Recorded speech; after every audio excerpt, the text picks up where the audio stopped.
'cause the CFL is Canada's game. And the world comes out to party, and we're ready for a fight.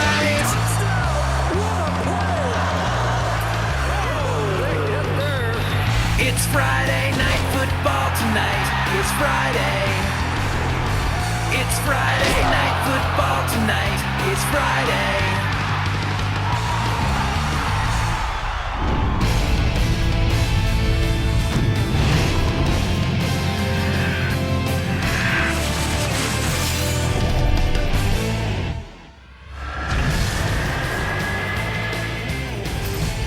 Stampeders have a chance to do something they have not accomplished since back in 1998, and that is take both ends of the Labor Day week clash with their good friends to the north, the old Edmonton Eskimos. Calgary won on Labor Day Monday by a score of 35-24, and tonight is the rematch on Wendy's Friday Night Football. Hi again, everybody. Dave Randolph with you, Chris Schultz, Matt Dunnigan, and Jock Climby, and Week 11 begins. The second half of the season is underway, and the Calgary quarterback Henry Burris must be wondering, exactly what do I have to do here? I mean, really. He has been on a roll, and the Calgary Stampeders were reportedly one of the teams that was interested in landing Casey Printers, who ultimately went to Hamilton. Burris remains the main man in Calgary, and coming into tonight, Matt, the guy's 6-3 against the Eskimos going back a couple of years. Yeah, the guy is simply on fire. And go back to Week 8, David. We saw Henry Burris in overtime against the BC Lions amp up the game. In fact, he had his best game of the season back then. Henry simply elevated his level of play, and with plays like this, they needed the most. It is second down. He put the team on his shoulders, and he gave up the body. To me, he's playing at this level up here now. You cannot go down here. Henry Burris has got to continue to stack football games with this type of emotion, passion, and laying it out there. Again, you can't be up here.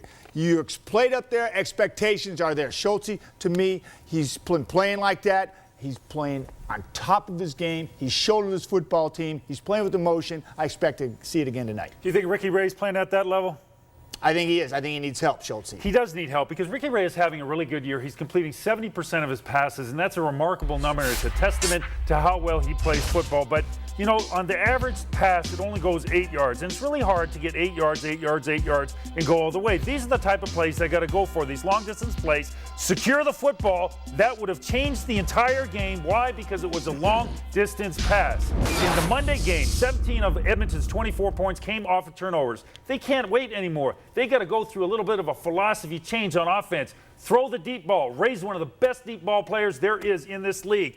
They got to change. And Schultz, to throw the deep ball, they need protection. And you know what? They've struggled with that. And hey, it's all Ricky Ray's not your most mobile guy. So what do they got to do against this Calgary team that likes to play a lot of games up front? Meaning Calgary is known for this. They're known for what's called stunting. And here I'll give you an example of it. They like to bring guys and sort of crisscross them to confuse the offensive line. And frankly, it's been working against a patchwork line. And Ray's been having to throw quickly, and he doesn't want to do that. So one of the things you can do when you have a defensive line like this, and here you'll see what they're doing again, just another little stunt here. When a team is doing this, you can run screen plays with effectiveness because the defensive front seven are more concerned about their stunts and crisscrossing than reading the backfield. And talk to Danny Machocha, and I know this is what he wants to do.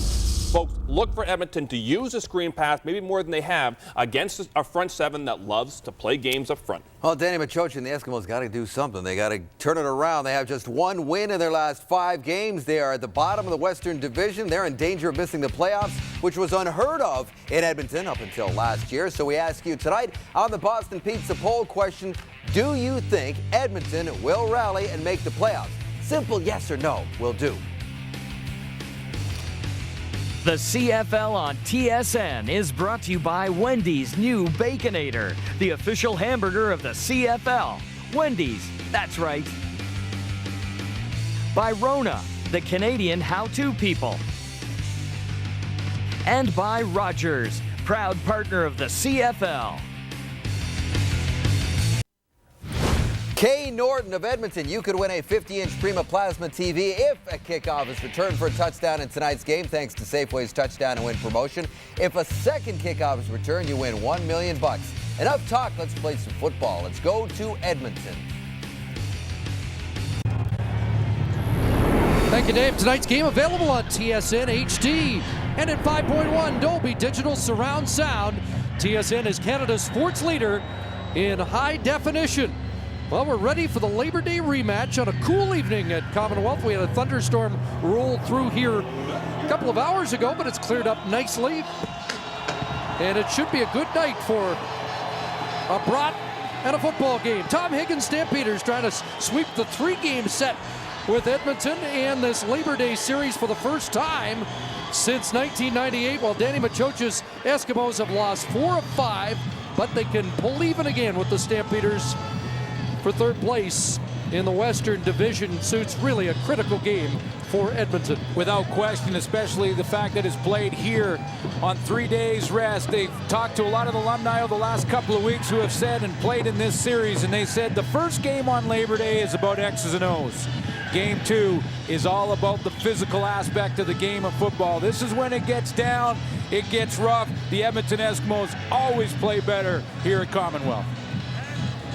So we are set to head into the back 9 of the Canadian Football League season. Sandro DeAngelis to kick it with Bradley and Tompkins awaiting.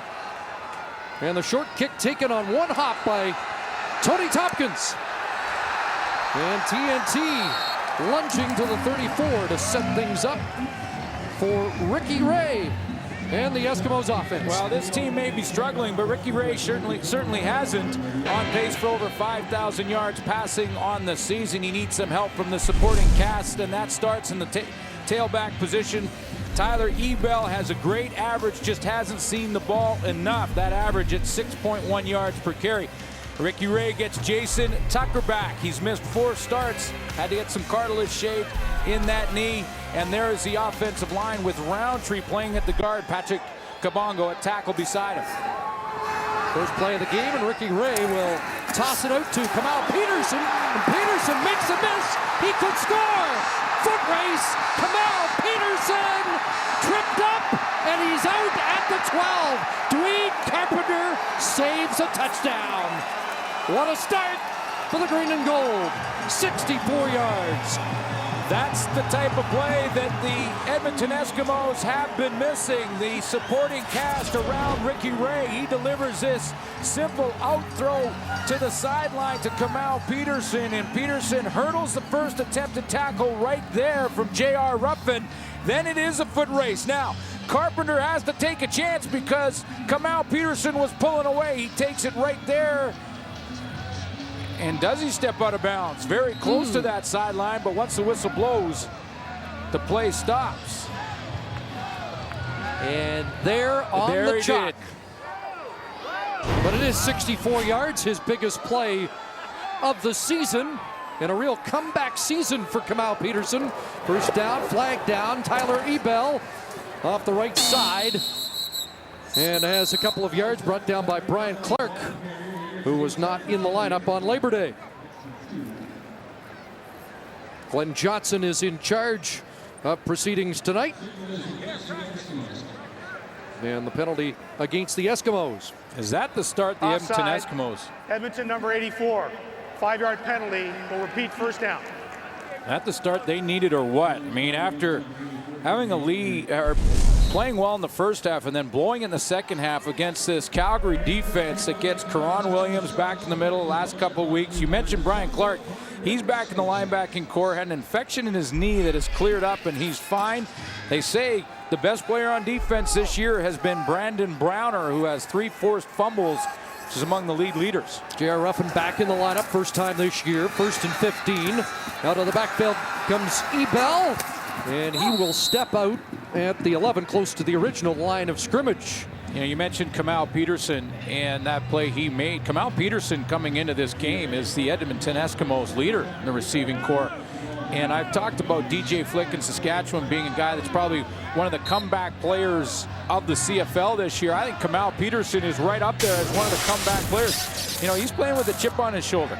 And he came into this season and he had enough of people telling him that he dropped too many passes, and he's showing that he is a very capable receiver. What a big play to start this game. 8th in the league in receiving. 2nd down. Ray into the end zone and overthrows TJ Acree, but a flag down. Kranz Clemens was in coverage for the Stamps.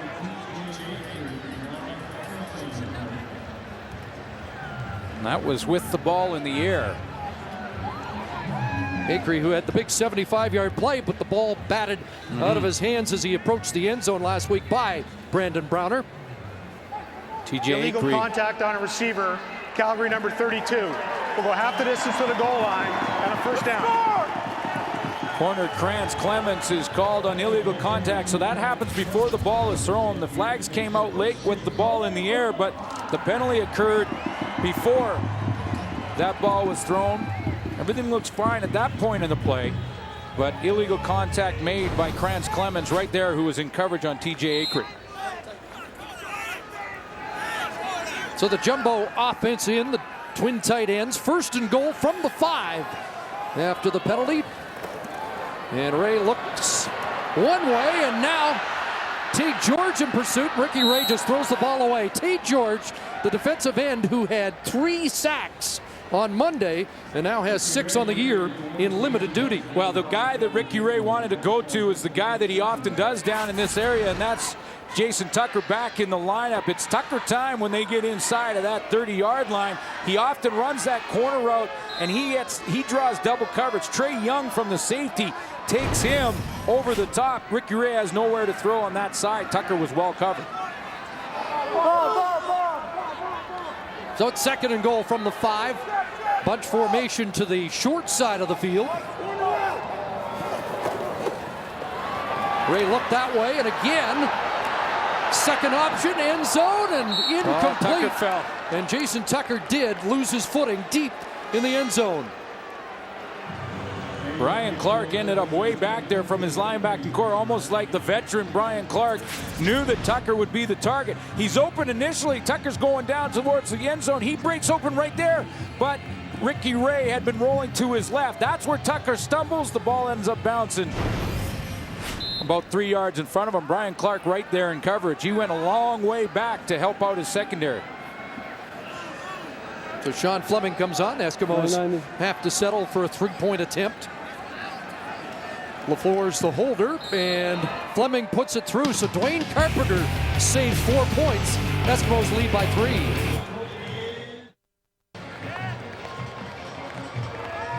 Eskimos open with the field goal, and inside the huddle is our Danny McManus. Hey Chris, last week Henry Burris had a quarterback dream. Inexperienced defensive backs, and he took advantage of it. Tonight's a different story. Omar Morgan, Stanford Samuels will be in the secondary for Edmonton. They're going to provide some leadership back there and provide some tight coverage on the Calgary receivers. That'll be interesting to see how different it is tonight as Marcus Howell brings it back to the 35. And Henry Burris, who had 382 yards through the air on Monday and 4 touchdown passes, as we set the Stampeder offense for you. Joffrey Reynolds is the tailback behind Henry Burris, or Reynolds and Burris 1 and 2 rushing for that football team. Receiving core has really solidified since they stabilized it and stopped the rotation. Nick Lewis is the leader with 570 yards, but they're saying that Rambo is the guy that's making those tough catches. Of course, Labor Day, Thelwell, 199 yards in that game. Lazio moves to center for John Comiskey. Lazio turned out to be pretty good in that trade with Wes Cates for the Calgary Stampeders. He had to play for Jay McNeil for a few games. Now he moves into the center spot, so he's been Mr. Versatility on the O-line. Starting lineups are brought to you by Holiday Inn Hotels.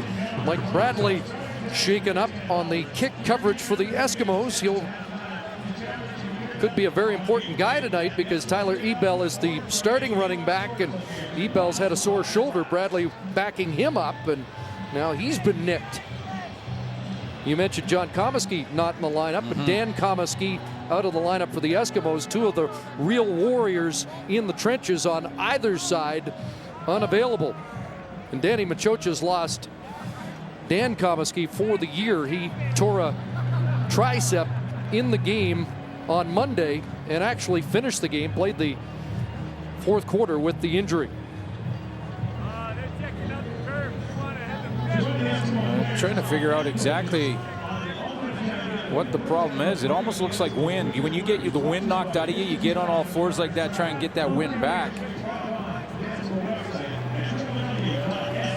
So Bradley shaking it off, and Be a lot of wear and tear on the bodies after this one is over. This is as tough a week as there is in the season, isn't it? Yeah, well, you have just 3 days to prepare, basically, and they take the bus back. They get back into Edmonton, and then they have to go at it again. And I talked to a lot of the alumni who played in this game twice. Mentioned it off the top, but one of them was Ed Hervey, who's just down the booth with the Eskimos here. He said that this is the physical game in the matchup. The first one is about X's and O's and game plans and all of that and execution.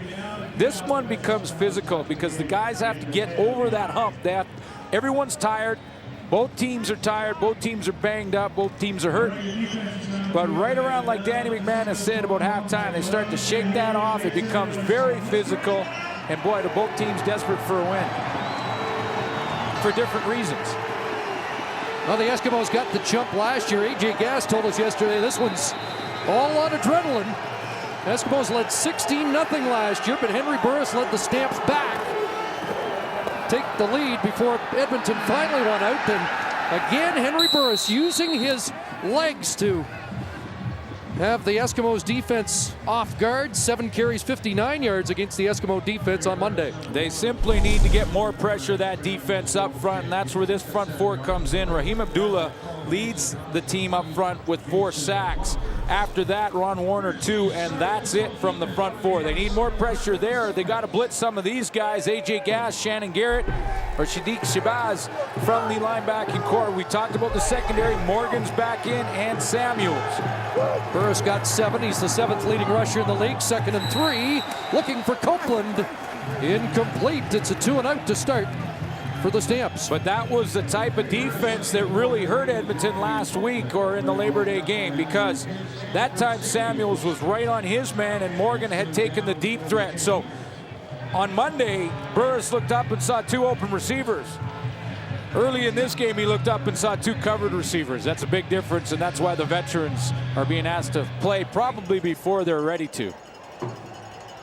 TJ Acree and Tony Tompkins have dropped deep. There's Duncan O'Mahony in his 3rd game for the Stampeders as their punter. And this is why. Well, that one is out of bounds. He's been good at hitting them inside the numbers, but that's a flag against Calgary. The CFL on TSN is brought to you by the all-new 2007 GMC Sierra, GMC Professional Grade, and by Coors Light. Who wants a cold one?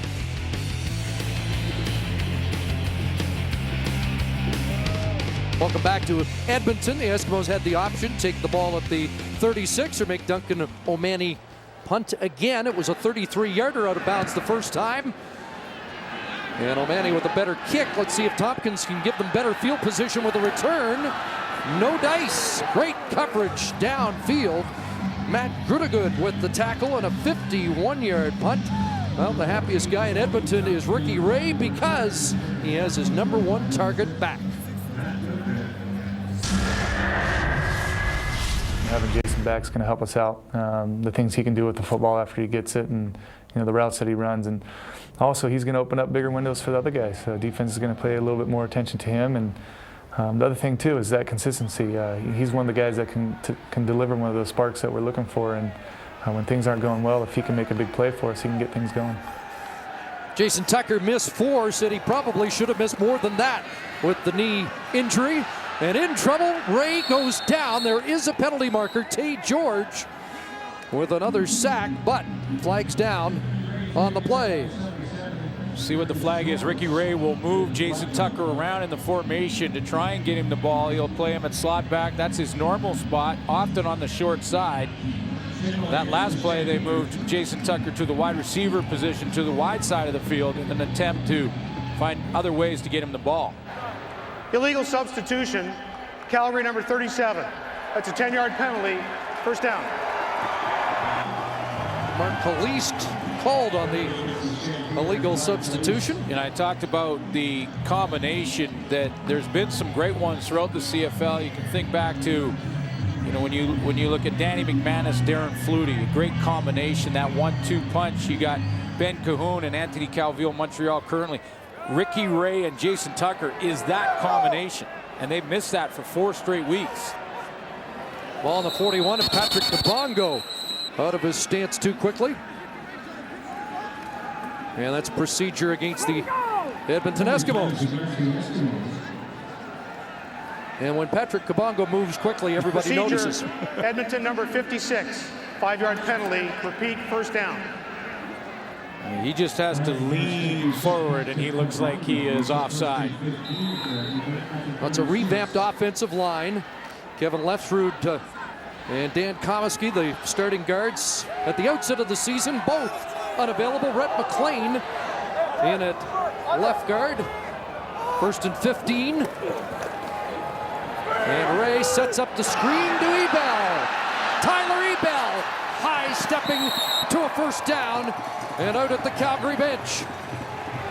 18 yards for Ebel. Like the call here because the Eskimos go with a bunch formation to the right side, and then they screen the ball to the opposite side of the field, knowing you see the bunch formation here. Now Calgary Stampeders have to bring over that many cover men to compensate for that formation, and then Edmonton screens to the opposite side of the field and have more room because of it. Eskimos go no huddle, first down. And Ray back to pass, a quick hitter in the flat, Matt Bertrand. Unable to bring it in. Cornelius Anthony in coverage on the fullback out of the backfield, Matt Bertrand.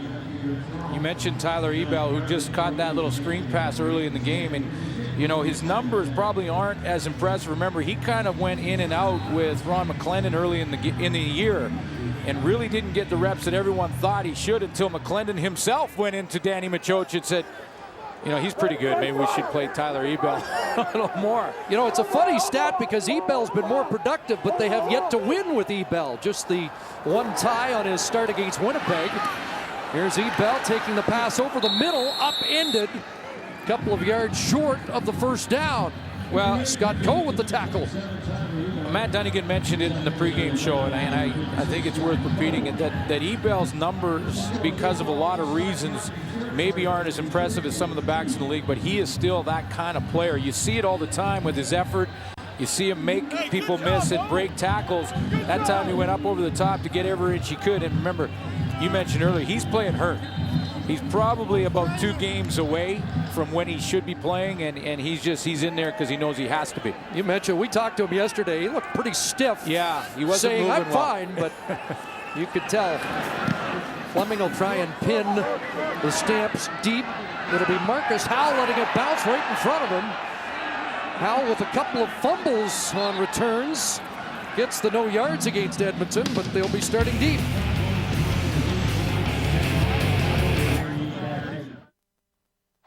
The First Down Line, brought to you by Rona, the Canadian how-to people.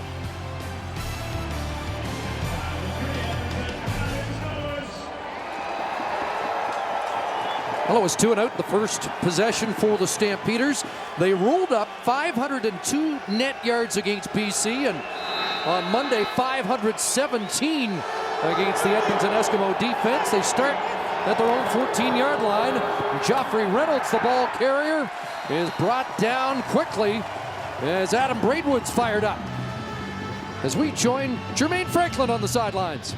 Danny Machocha has been feeling a lot of heat lately, and after that Labor Day loss, it just intensified. Now, the Edmonton faithful have been calling for his head, and nobody knows how he feels more than the man across the field in Tom Higgins. He was ran out of town just a few years ago, and that didn't happen too long after he won the Eskimos a Grey Cup championship. Now, although Higgins has much respect for Machocha, he'll be doing all he can to turn that heat up a little bit more with the season series sweep tonight. Here's Joffrey Reynolds on the swing pass out of the backfield, and he'll be stopped short of the first down. No doubt there's pressure on both of these coaches. Danny Machocha has certainly been feeling the heat this week, but they say inside that dressing room that nobody's pointing fingers and everybody is closing ranks and trying to turn this thing around quickly. That's always the concern. Has the head coach lost the locker room? And I don't think either of these head coaches have, but you know, when we were talking to Tom Higgins yesterday, and he told us that, you know, he knows what it's like. He said you lose on Labor Day, and all the way home you hear the call-in shows of people saying, fire Danny, fire Danny, fire Danny. He said if we lose tonight, it's fire Tom, fire Tom, fire Tom all the way home. So both these coaches feel the pressure for both reasons. But listen, the Edmonton Eskimos need this game badly. It's at home. If they lose this game, they have to start looking at the crossover possibilities because they fall way out of the race in the West Division. That's how big it is for them. Well, they'll be 4 points back of Calgary, but they've lost the tiebreaker, so That's essentially 5 or 6 points back. Stampeders are not in a gambling mood, third and less than a yard because they're on their own 22-yard line. So a good start for the Edmonton defense, and O'Mahony has to punt it away. Tompkins at his 44. Tony Tompkins across midfield, and he'll be dropped at the Stamp 53-yard line.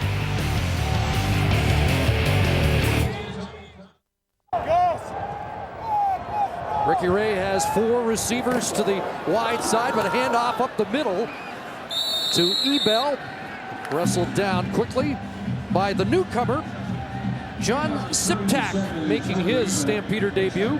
You look at this season for the Edmonton Eskimos, and you sure can't point fingers at Ricky Ray. And right now, I would say the Edmonton Eskimos so far in 2007 have an all-star quarterback on what's been an average team. And he still puts up big numbers, Ricky Ray. In fact, we mentioned his pace coming into this game this evening. Ricky Ray is on pace for over 5,000 yards passing again. That would be his second best total as an Edmonton Eskimo. You can look at the completion percentage, and his touchdown to interception ratio very good as well. You know, Ricky Ray continues to be an elite quarterback in the CFL. He just needs that help. We saw Kamal Peterson make that play early on, and since then it started to slow down again. So he's third in the league in passing yards. He's second in touchdown passes. He's on pace for his second best season, and he's done it for half of this season so far without his best receiver, which makes some people think this is as well as he's ever played. Yeah, maybe his best season, and yet when you look at the win-loss records, a lot of Eskimo fans wouldn't agree with it. Tate George was shaken up on the last play. A 2-yard pickup by Ebel. 2nd and 8. Flag down. Ray over the middle. Gaylor with the catch. And he's brought down by J.R. Ruffin. He'd have a first down, but let's find out about the flag and were the Eskimos offside. I'm not sure if the Eskimos drew the Calgary Stampeder D line offside, but they certainly jumped. It looked to me like Ricky Ray used that snap count to draw the defense off. May have been the newcomer, Siptak. Offside, Calgary. That penalty's declined. First down. And so a 12-yard gain to Gaylor will stand. Trevor Gaylor comes right across here underneath that zone defense. He's in the middle of the three receivers to the formation. See him cut underneath Kamal Peterson, and that causes the bubble and a little bit of room that he needs. Eskimos showing a lot of motion so far. Hurry up, and they'll swing it here. Ebel. Did he get a block? Tyler Ebel. Another first down to the 29. Tackle made by J.R. Ruffin. You know, offenses are set up so that everybody contributes. Jason Tucker here, watch how he's really not running a route. He's just coming down and getting in the way of any linebacker that might want to come across, because in behind him, here's the throw to Tyler Ebel that comes out of the backfield. Tucker has set up the pick, so it takes a while for Calgary to rally to that tackle. 4 catches for Ebel already, 30 on the year. And now a play fake to Ebel, and wide open Mike Maurer. The backup fullback has a catch, pushed out by Brandon Browner. Close to another Edmonton first down. Scott Coe's the guy who's going to bite hard, and you know, they got Ebel right here in the backfield. Now he's going to go in this direction. Watch here on Scott Coe. Watch how he gets sucked into play action. Coe gets up the field. The Edmonton Eskimos have no play, but he comes down sharp towards Ebel. That gives Ray the outside and the ability to drop it into Maurer. Played 10 minutes. Ricky Ray, 130 yards passing already. And 1st and 10 at the Calgary 18. 5 receivers set, but the give is to Ebel. Big hole, left side, and then brought down by Clements, the corner. Well, and we felt like Tyler Ebel might get the ball a little more for a few reasons. One is that he has it for the reasons we mentioned earlier so far this year, so they know they want to compensate there and fill in and get some more runs for him, but also because he's playing against a defense that ranks 7th against the run in the CFL against the Calgary Stampeders. That was a DB making the tackle, Tyler Ebel. Yes, the number 7 run defense against the number 8 rush offense. 5 for Ebel, 2nd and 5 from the 13. And that pass is caught and held by Peterson and rocked by Dwayne Carpenter, who's had an impact on this first quarter. Well, he mentioned it, saved 4 points. Kamal Peterson and him now talking back and forth. Peterson letting them know that he didn't get hurt by it. There he sits back in the zone, but he's going to come up on the ball when it's thrown in a hurry. Kamal Peterson runs that little out, and here he comes right in the middle of the back. Peterson hangs on. Can't time that any better, can you? No, you can't. That's the perfect way to play it. Carpenter was the guy who saved a touchdown for Kamal Peterson the very first play of the game. Eskimos had to settle for 3 points there. Well, the guy who was victimized in overtime in that 45-45 tie with BC makes a play there, but it is enough for a first down. 1st and goal, Eskimos at the 7. Ebel again, straight ahead, brought down at the 3-yard line. And T. George has another tackle. It seems to me that the first part of this game, the Edmonton Eskimos have controlled the football. I mean, Calgary Stampeders have had a couple of chances at it. They've been 2 and out, and it's been all Edmonton. They have dominated the time of possession. Danny Machocha has to like what he sees. And what did Tom Higgins say? What happens on Monday doesn't have any impact on what happens on Friday. We've seen that so far. 2nd and goal from the 3. Can the Eskimos cash? Play fake to Ebel. Touchdown, Matthew Bertrand.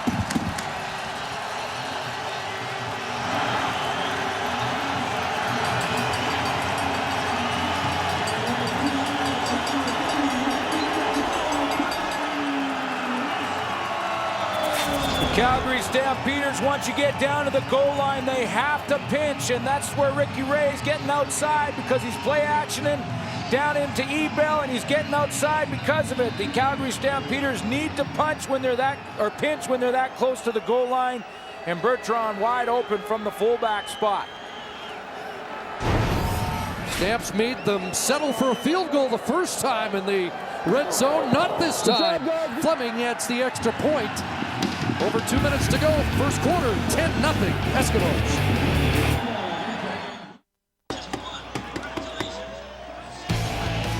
A reminder to tune in to TSN Sunday for a big football Sunday, starting with the Wendy CFL on TSN Sunday doubleheader. Lions roll into Montreal to take on the Alouettes, followed by Saskatchewan and Winnipeg. Live coverage begins at 1 Eastern, 10 a.m. Pacific, and it's available on TSN HD. Bertrand with his first ever receiving touchdown in the CFL. He does a nice job of where he lines up, getting the proper angle on the linebacker that had to cover him for the Calgary Stampeders.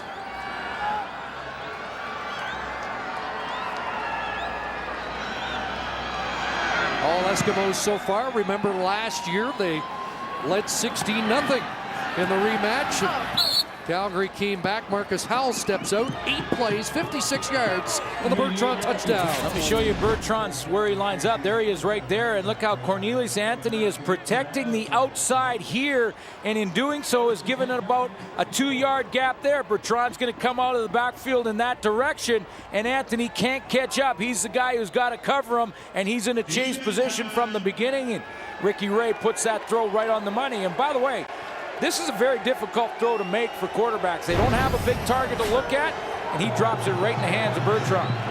Henry Burris trying to kickstart this offense. A pair of 2-and-outs to start the game. Joffrey Reynolds and A.J. Gass right there at the 38 to stop Reynolds in his tracks. Well, here's a guy who loves this game. You talk about it's all about adrenaline. It's all about how bad do you want it. It's all about trying to fight through injuries and fight through all the adversity. Well, all those things, that's A.J. Gass as a football player, and he's the first guy to put his hat right there on Joffrey Reynolds. Limits Reynolds to 4, 2nd and 6. And the Grambo over the line got back. And Burris throwing to Copeland for a first down at the 45-yard line.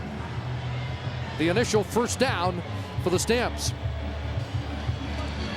Well, this is becoming more important every time. You look at the score at 10-0, and now Calgary Stampeders, Henry Burris trying to lean on his guy, which is Copeland. Stumbles a little bit and still comes up with that catch, but it hasn't been as easy for the Calgary receivers in this one, with a little more experience in the secondary for the Edmonton Eskimos. Stanford Samuels wasn't confirmed to play until about an hour and a half before game time. There's the play fake to Reynolds, and Burris throws downfield complete. And the hero of Labor Day Monday with 199 yards and 2 touchdowns, Ryan Thelwell, has the catch. Well, big play by Thelwell. What a breakout game that he had. You know, a lot of people were wondering what was wrong with Ryan Thelwell. He was a good receiver for the BC Lions, moves over to the Calgary Stampeders this year, and in the first half of the season, or at least the first 8 games of the season, had about 170 yards or so, and then broke out with 199 on Labor Day. Like you mentioned, maybe he's back. More yards on Labor Day than the first 8 games of the season. 29 on that one, and a flag down as Copeland with the catch is dropped close to another first down at the 23-yard line. See what the flag's all about. It's going against Calgary. It's more like the Henry Burris that we saw on Labor Day, starting to get the offense moving. Illegal block, hands to the face, Calgary number 68. It's a 10-yard penalty, repeat, first down. That's the center, Rob Lazio, replacing John Comiskey. Henry Burris was saying the hardest thing right now for Calgary on offense is just to get going, because once they get their rhythm, they've been virtually unstoppable for the last few weeks. Well, in the Labor Day game, they fumbled the ball away a couple of times early on. That kept Edmonton real close, and then broke away in the second half, outscoring the Eskimos 20-3 in the second half on Labor Day. 10-yard penalty makes it 1st and 20. Picked off! Intercepted by Jason Goss. He's got his 3rd of the year. On the final play of the opening quarter, which has been dominated by the green and gold.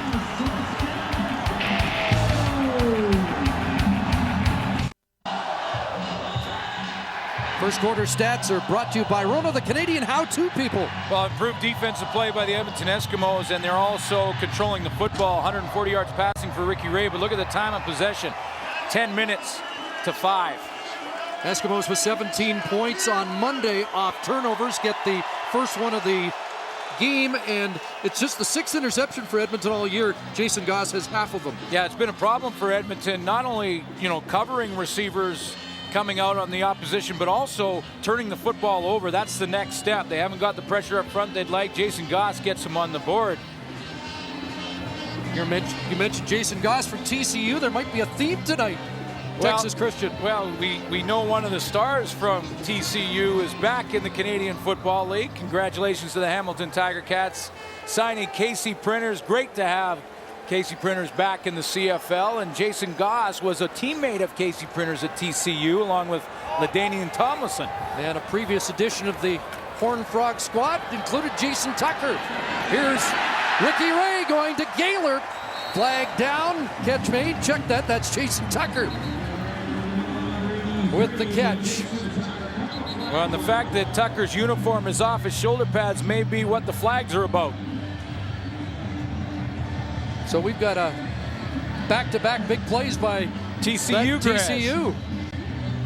And I think Tucker was telling me before the game that he played 1 year with Tomlinson, but that must have been some kind of team down there at TCU with Casey Printers at quarterback leading the team there, LaDainian Tomlinson leading the rushing department.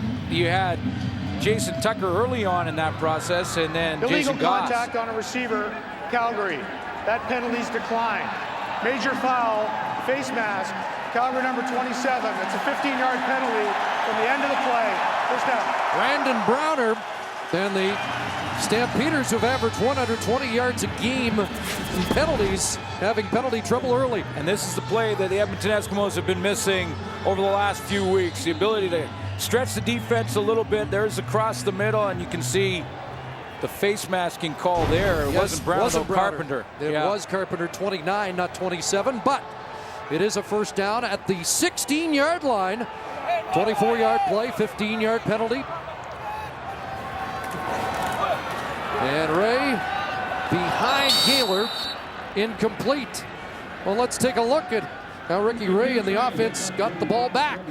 Jason Goss gets the ball back because he sits on this route to the left side of the formation, and Henry Burris doesn't believe that he's going to sit in there. He basically jumps it right there. I believe it was Nick Lewis, and I talked to Rick Campbell before the game about Goss. I said, what does he bring to the table? He said, he's real bright. He watches a lot of film, and you can play him in every position. The guy's a smart player, plays with the shoulders up is how he plays the game. 2nd and 10. Ray looking into the end zone, and Tucker stretched out, couldn't bring it in, with Calvin Bannister in coverage.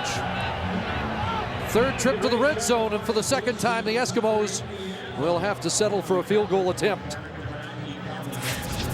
Well, just getting to the red zone for Edmonton this year has been tough, especially over the last 3 games. This is where Tucker will always run that corner route, and Bannister knows it. He gets beat off the line of scrimmage, but recovers to make it a tough throw for Ricky Ray. He had to throw it over Bannister, over Tucker, and try and drop it in there, and Tucker couldn't run under it. Sean Fleming was perfect on Labor Day, 3 for 3. Actually got a second chance on one after a late hit by Browner. Makes it 2 for 2 in the rematch, adding to the Eskimo lead.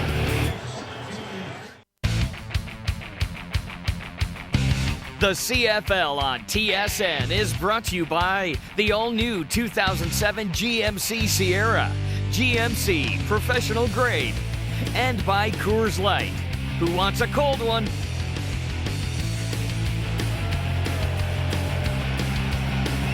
Eskimos lead 13-0. They led 18-7 on Labor Day. And a handoff straight ahead. Raheem Abdullah, the former Stampeder, with the tackle on Joffrey Reynolds. Henry Burris, a slow start on Monday, but boy, did he light it up. Well, it was his 4th best performance as a Calgary Stampeder. All the games that he has started for them at 382 yards passing. He also ran the ball effectively and dissected a very inexperienced Edmonton defense at the time. 199 yards to Ryan Thelwell. It has been different in the rematch for Henry Burris. 6th time in 9 games, he has 300 yards against Edmonton as a Calgary quarterback. A completion to Rambo here, but you're right. The 3 that weren't his 300-yard games, 2 of them were the Labor Day rematches. Yeah, he's been dominant on Labor Day, and then when you look at the rematch, it's been a very different story. 3 times he's played the Labor Day Classic, including Monday, and look at the numbers. Averaging 335, 6 touchdowns, 2 interceptions. The 2 rematch, this being the 3rd, those numbers plummet. His worst game as a pro was in the rematch here in Edmonton a couple of years back. Remember, one year he also injured his thumb, his throwing hand in one of these games. Burris under pressure, and that ball hops short of the intended target, Nick Lewis. Eskimos with a little heat that time, and they haven't had much on Henry Burris. They certainly didn't on Monday with no sacks. He said to us yesterday, Burris, that this game was so important for him and for the football team if they wanted to get that respect around the league. There's A.J. Gass. Because they were saying that, you know, we're playing well. Our offense is moving the football. Henry Burris over 6 games in a row, over 300 yards passing. But to get the respect, they got to win here in Edmonton. 2nd and 10, here comes pressure. Burris just got it away and has a completion to Brett Ralph. Jason Goss over there. And Ralph is out close to the first down stick.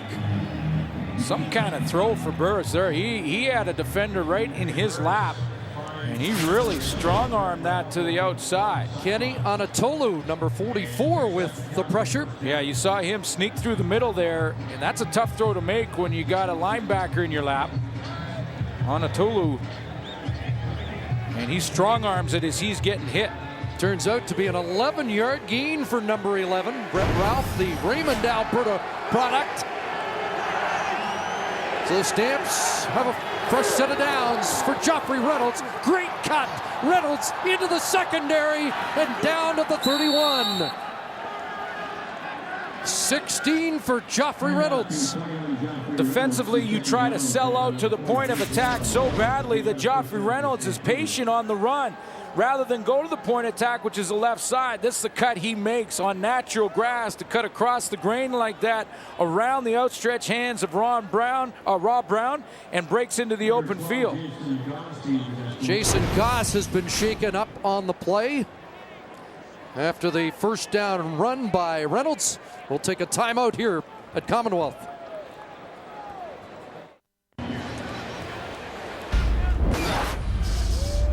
Well, we have over 1.5 million entries so far. Wendy's Kick for $1 million, a chance for you to be one of the 4 grand prize winners to go head-to-head in the Kickdown playoff. The contest closes September 16th. So hurry to enter or get bonus entries at tsn.ca/Wendy's before it's too late. Lauren of the Outriders has her cut, and she gets a bonus entry for that. So Jason Goss, the latest to be nicked in that battered Eskimo secondary. 1st and 10, the long out, and it's complete over there to Nick Lewis. And Lewis draws a crowd, and he was instrumental in the Jason Goss injury. Yeah, Nick Lewis made a block on Jason Goss. It's going to happen just to the left of your screen as Joffrey Reynolds cuts back across the grain here, and Lewis to the left. Right there, that's where the hit happens. You can see Jason Goss goes down. He never got up from that hit, now is on the bench, so that secondary has to make more adjustments. First trip to the red zone for the Stamps, who had 3 touchdowns and a field goal in 4 trips Monday. Joffrey Reynolds, door slammed quickly as he's tossed down. Ron Warner, the defensive tackle.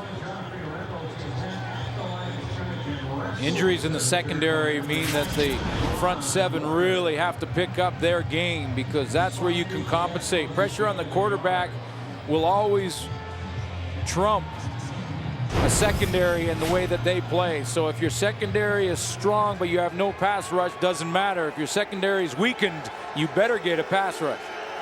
Well, that causes a chain reaction. Flowers for Goss off the corner. LaRose moves to the corner. Loftus in safety. And pressure on Burris. And they get him. Kenny Anatulu with the sack. As the Eskimos have dialed up the pressure here in the rematch. Well, they didn't disguise it. They put Anatulu right up in the line of scrimmage. And sometimes when you line up there, you decide you're going to drop. Not this time. Anatulu is going to go. He's going to hesitate a step, wait for the blockers to pick up their men, and then he hits the open gap. That's the second time he's been free to Henry Burris. One time he got the ball out of there. That time, not so much. Eskimos tied for last with Hamilton coming into this week in sacks. Just the 18th sack of the year. For the green and gold, DeAngelis comes on to attempt a 25-yarder. And Sandro puts it through. Stamps are on the board, trailing 13-3. The First Down Line, brought to you by Rona, the Canadian how-to people.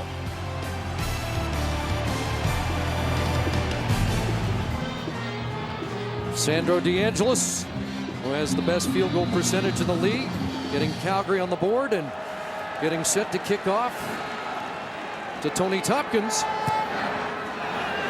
Short kick. One of the up men takes it. That's Rob Brown. And he'll cover up, and Eskimos will have good field position across the 40-yard line. Scouting, a little scouting from the Calgary Stampeders. They saw that Rob Brown was lined up there in that position on the kickoff return team. Decided to kick it right to him, but the sure-handed Rob Brown, who also has a catch offensively, I believe. Touchdown. Yeah. Eskimo scrimmage at their own 43. And it's rebound to the 50. Brought down by the safety, Trey Young. Ebel, way bigger part of this offense in this game than he has been in the last few. He's lined up in that tailback spot. You've seen how Ricky Ray has used play action with Ebel a few times to influence the Calgary defense, and then they go back. Once they know that, now they go back and give him the football, and they've got that defense guessing a little bit. 2nd and 3, over the middle, completion and a first down. Andrew Nowacki brought down by Krantz Clemens, but Nowacki will move the yardsticks. That's what's tough about the bunch formation. The bunch formation to the right of Ricky Ray. Nowacki is the outside receiver on it. He's outside here, but he ends up being the inside guy. And you're going to see the other two receivers cross up the secondary. It's very difficult to decide quickly who you're going to get. Nowacki shoots right across the middle from the outside spot, and Krantz Clemens in a chase position. Eskimos going no huddle again here. 14 to Nowacki, and the officials are going to confer. Danny, why is no huddle being deployed, and why is it so effective? Well, I think just because it's a short week, you're trying to wear down the Calgary defensive line, make them run all up and down the field, and now you have the advantage. You can either start running the football, pounding in like we saw Ebel earlier on this drive, or their pass rush is not as effective, and that'll give Ricky Ray a lot more time in the pocket to look downfield. Calgary is challenging that the player did not catch the football. I'll review the play. Danny Machocha wondering why Tom Higgins threw the challenge flag. Well, let's take a look at it again. Andrew Nowacki coming right across the middle.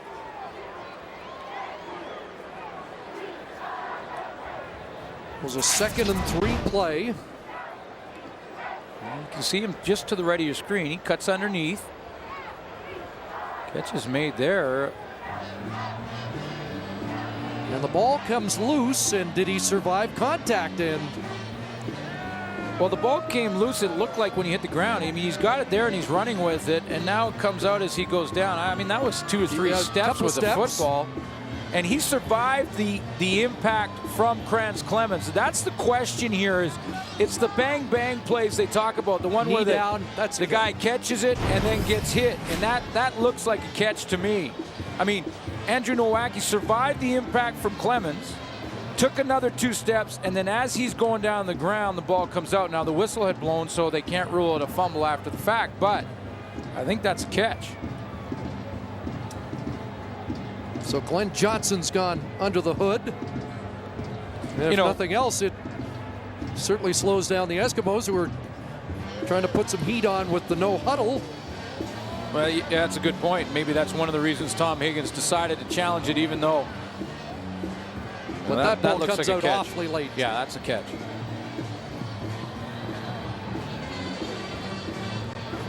I mean, the only reason I could see the challenge being thrown is they wanted to stop the momentum.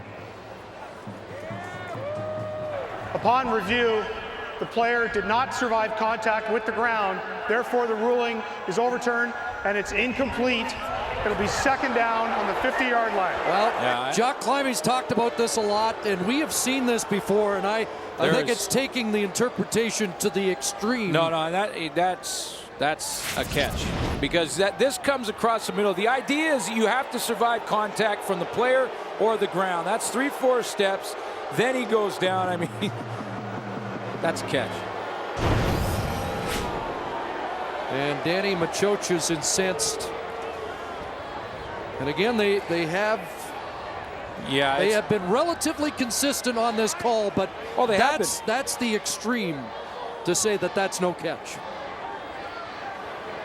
And Tom Higgins with a valuable challenge. Well, he knows how it's been called, but that is way extreme. I mean, that's a catch.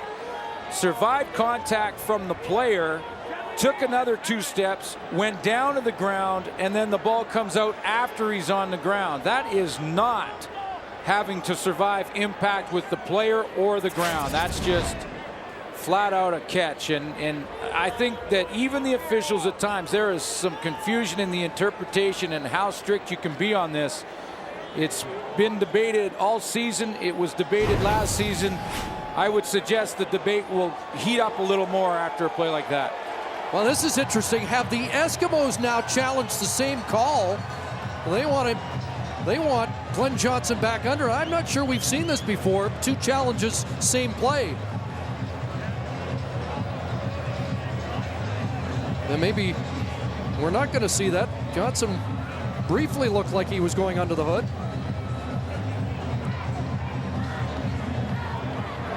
It's 3rd down.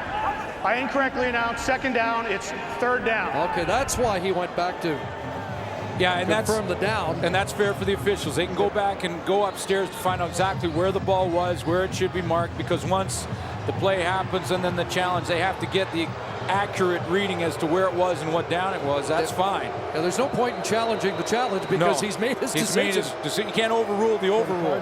That's not going to change Danny Bachoc's mind, though, and he remains incensed. It was 2nd and 3 when that non-completion was made, and so it's 3rd down, and Marcus Howell with the return across the 35 to the 36-yard line.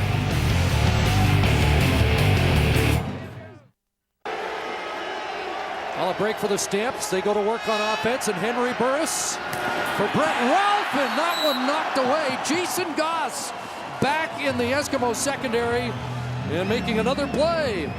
You know, and he just got his head around, I think, just enough to avoid a pass interference call or a screening call, because I don't even think he knew the ball was on its way. He was scrambling from the zone. They got caught, the Edmonton Eskimos, a little tight. That ball goes right off his head. But Jason Goss was on the sideline riding the bike to warm up. You see him peek back to the quarterback? I think that saved him from drawing the flag. Warner out on Atolo in this passing situation. They show blitz and a lot of movement. And now they'll debate who moved first.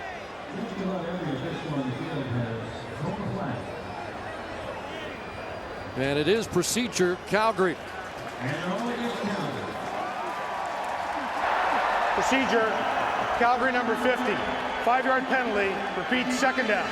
You know, Danny Machocha said yesterday that he wasn't getting enough pass rush. He told us that the rush was a problem, that 4-man pressure just wasn't happening. And one of the ways that you can increase the pressure is to blitz. You leave your secondary out there hanging on their own if you do blitz, but I've seen way more blitz from Edmonton in this game than I have in a couple. Jay McNeil flinch, so the penalty sets up 2nd and 15. Here comes the pressure again, and Burris scampers, directs traffic, and looks for Thelwell, who's got it, and then dropped it. Separated from the ball on an enormous hit by Stanford Samuels. And Samuels looks like he took the brunt of it. Well, that is no catch, and that's why the rule's in place, because down the sideline, Ryan Thelwell, who catches this one after Burris scrambles to get outside, has to survive the impact from Stanford Samuels coming from the right of your screen, and he doesn't. That's why the rule is put in place, and that is the correct call. Incomplete. Thelwell has to hang on to that football even when he's on the ground. The one to Nowacki, that's a very different story. So Samuels a little foggy after that huge hit. That was one heck of a football play from Burris, and then Samuels at the other end of it. Well, we've seen that improvement immediately. Omar Morgan, we haven't heard from him because he's doing a nice job covering. And there's Jason Goss, who's made some plays. That's the veteran of 4 years in the CFL. And then Samuels, who missed last week, or Monday. So there you go. The secondary strengthening for the Edmonton Eskimos has made a huge difference in this rematch.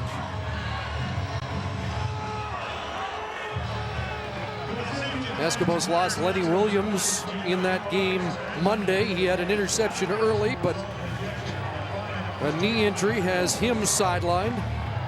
You see Omar Morgan come over there and say, Stanford, you have to play. We need you to play. That was what Morgan was saying. And let's take a look full speed at Samuels and Ryan Thelwell. It's nice discipline from Stanford Samuels. You know what he does? He stays in the middle of his zone defense, Even though the play is starting to break down, Samuels does not panic. Stays back there square, so when the ball does arrive to Ryan Thelwell, he's over there to make the hit. Looks like he's up and walking around.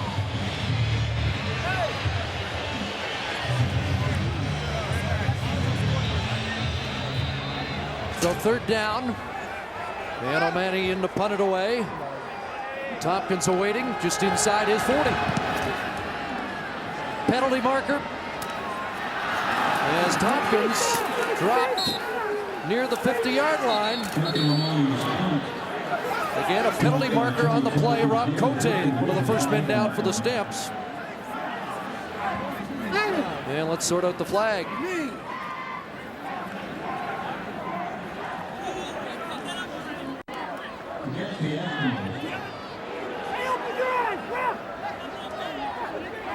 Going against Edmonton. Holding.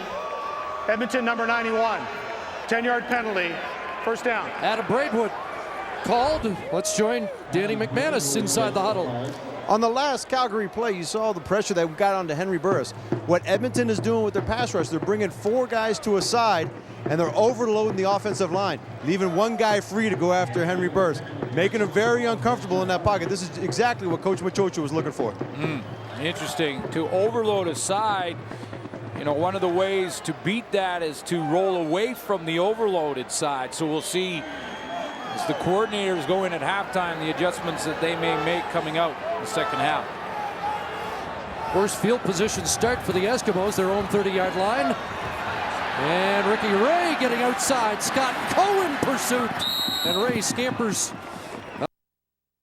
out of bounds at about the 36-yard line. That's one of the plays that kind of goes with what Danny McManus said earlier about the hurry up and how Ricky Ray has run the hurry up. Jacques Chapdelaine obviously wanting to keep the pace, keep moving. They controlled the first quarter with long drives. This drive they want to keep it with that last series no huddle and tire out that defense for the Stamps. So 6 for Ray, 2nd and 4. Bunch formation short side. Pressure, and they've got Ricky Ray. Ball's loose. Who's got it? Looks like Tay George. He does. The Stampeders with a fumble recovery, and Scott Coe and company celebrate the biggest play defensively for the Stamps. Coe with the forced fumble. George with the recovery. A timing issue. Scott Coe lines up here, so Ricky Ray is not going to count him as a rusher, but what he does is come around the corner, and because it takes too long for receivers to open up for Ricky Ray, watch Scott Coe go all the way around, then he goes around Patrick Kabongo, and that's quite a trip, and gets right to Ricky Ray, who's still looking for an open receiver, and the Calgary Stampeders have the turnover. Second forced fumble of the year for the University of Manitoba product, Scott Coe. Let's see if Burris can cash. He gets outside, takes off, inside the 10, and he'll step out at the 5-yard line. And Burris will have to do this more. McManus told you that the Edmonton Eskimos are loading up. They're overloading a side, and that means that Burris now, his way to avoid that is to try and escape, to get to the outside either direction. On this play, it's going to be to his right as he kind of feels the overload. He feels it coming from his left side of the formation, so that will be his answer. And now he's got a huge running lane to go up and pick up a first down. 17 yards for Henry Burris, who entered the game 7th in CFL rushing. 1st and goal from the 4. Bobbled snap, and he's got to eat the football. Back at the 8-yard line. Raheem Abdullah pouncing on him, but Henry wasn't going anywhere. No, and he had to recover that one. That's the downside of the shotgun snap, because you got to put your eyes on the coverage from the quarterback spot. And you can see Burris, look at him looking in this direction. Well, the ball is coming from down here. It's a little bit low, but he's looking to the right. As he calls for the football, the ball comes down low off his knees, and then he has to just recover it because it's a passing down either way. Again, that's Rob Lazio replacing John Comiskey at center. The 10-year veteran Second and goal from the 8.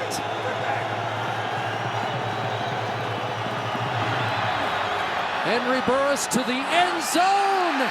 Incomplete.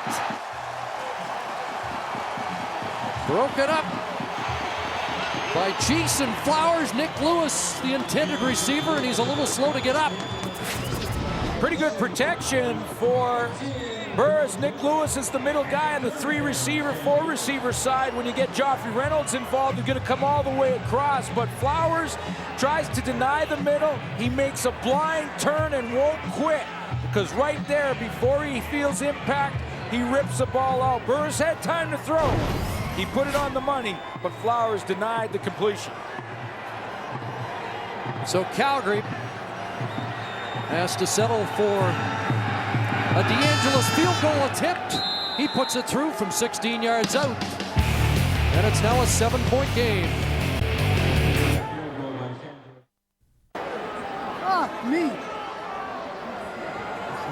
The Eskimos fumbled by Ricky Ray.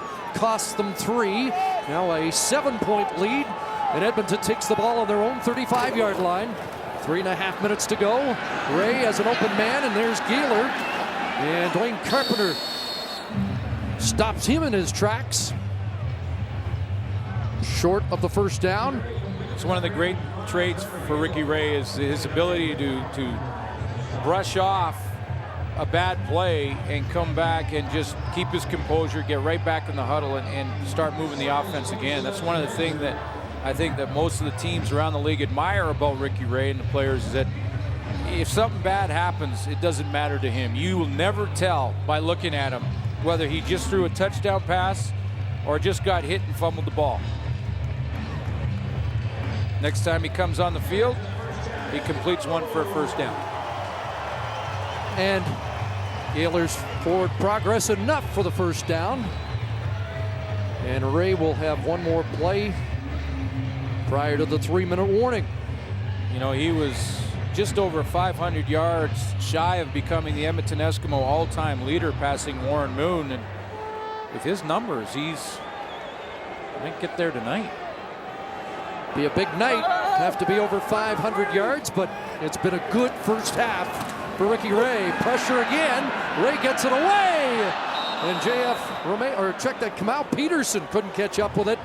Ray had to hurry it with Trey Young, the safety, blitzing on the play.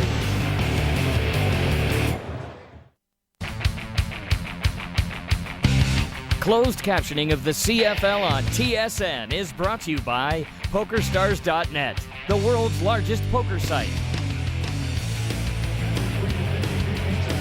Back in Edmonton, the Eskimos with a 7-point lead. Feels like they've dominated the game more than that, and will Ricky Ray be able to enhance this lead prior to the half? 2nd and 10 from the Edmonton 45-yard line. More pressure. Ray steps up. And Ricky Ray will be brought down short of the first down by Cornelius Anthony at the 53. He'll come up a couple of yards short.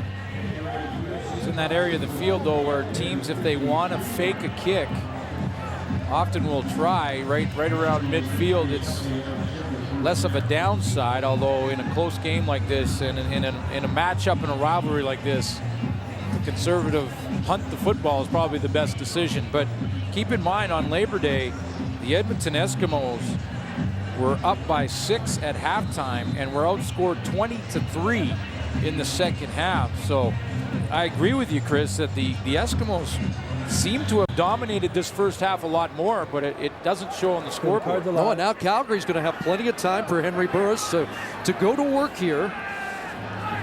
2 minutes remaining, and the Stamps awaiting the football.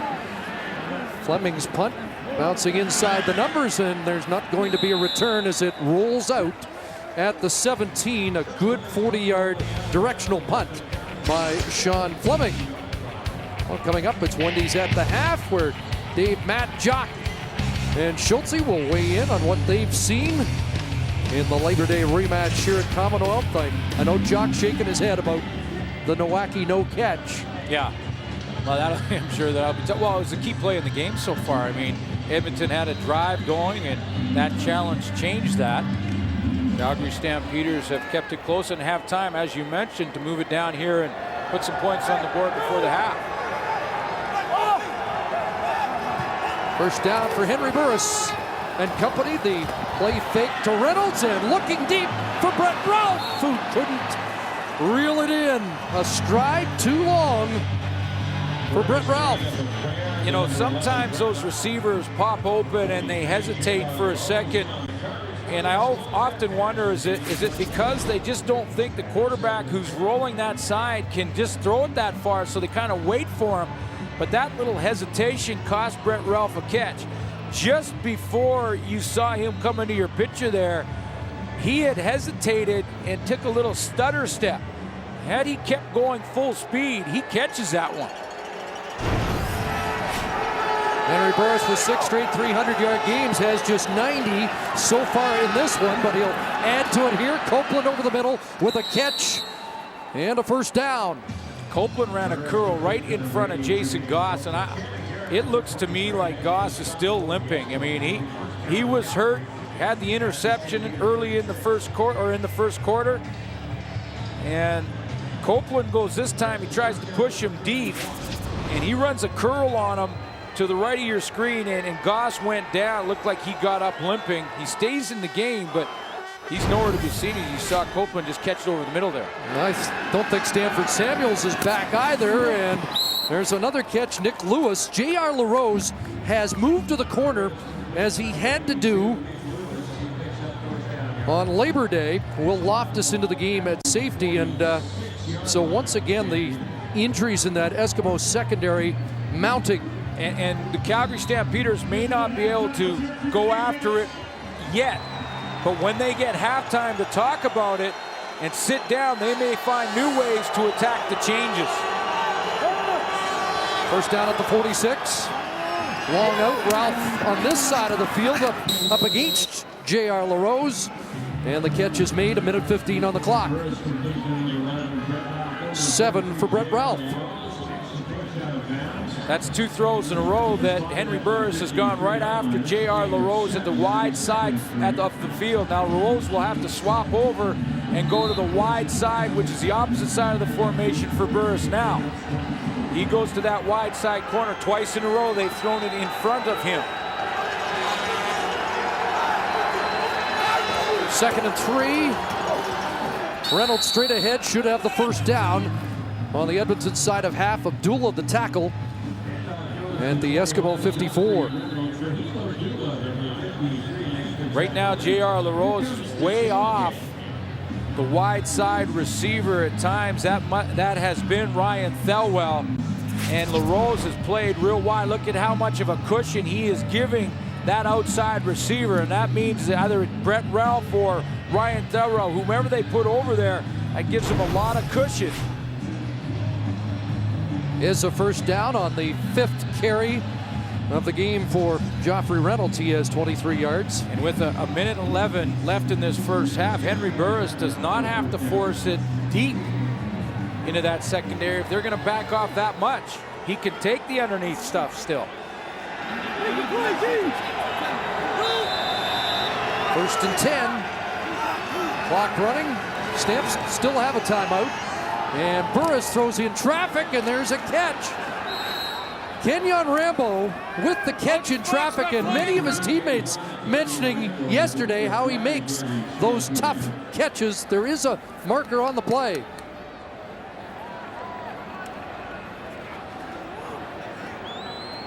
Yeah, that's the teammates are talking about that. They're watching the film on Rambo and saying a lot of receivers are playing better in the illegal contact. Edmonton number 23. That penalty's declined. First down.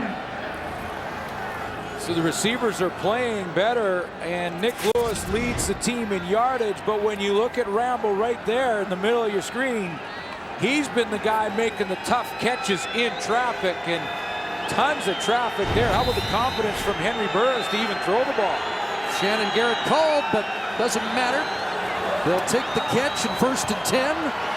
Burris backpedaling, and there is the first sack of the year for Adam Braidwood.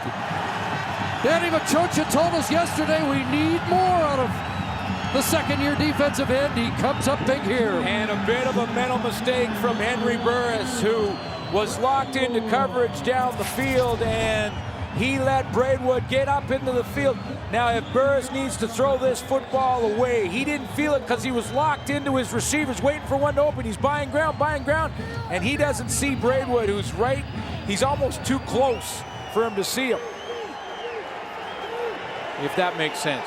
Loss of 14, 2nd and 24, back at the 50, and now everybody jumps the gun and flags fly. Looked like Jay McNeil may have moved up front, but you know, Burris had his football team in field goal range.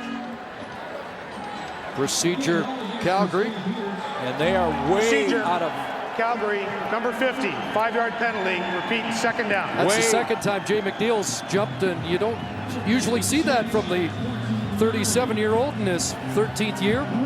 No, although he did miss a lot of playing time this season, and maybe just trying to get his groove back on up there. But what a change of events over 2 plays. Yeah, now 2nd and 28. More pressure. They've got him again. Back at the 41-yard line. This time it's Rob Brown. The biggest defensive series of the season for the Eskimos front. Yeah, without question, the Calgary Stampeders moving the football down. Looked like they had momentum. And 3 plays in a row, the Edmonton defense has caused Calgary to go backwards 36 yards. Rob Brown, a dozen sacks last year, just his 2nd of this season. After the Braidwood sack and a procedure penalty against an offensive line that's had its hands full in the first half. And now the Eskimos call timeout. They think they might be able to move the football again. When they move the ball back that way 36 yards, a punt return of any kind now makes them a play or 2 away from a field goal attempt of their own. That has been, and I would agree with you, Chris, the best defensive series of plays for the Edmonton Eskimos this year. 47 career sacks for one of the leaders on that Eskimo defense, Robert Brown. Marker down. And Tompkins draws another penalty. The no yards will be called against Calgary. And with 18 seconds left, Glenn Johnson has 2 flags to sort out after the 36-yard punt by Duncan O'Mahony.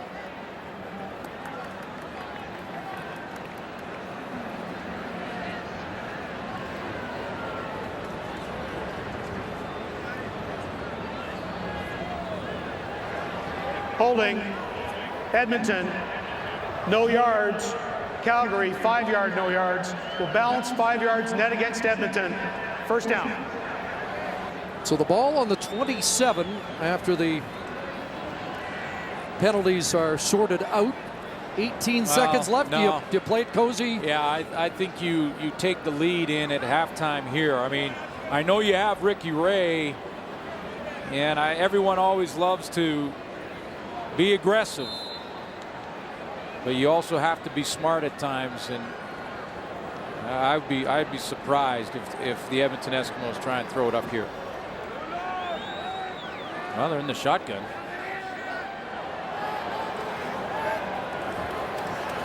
Here we go.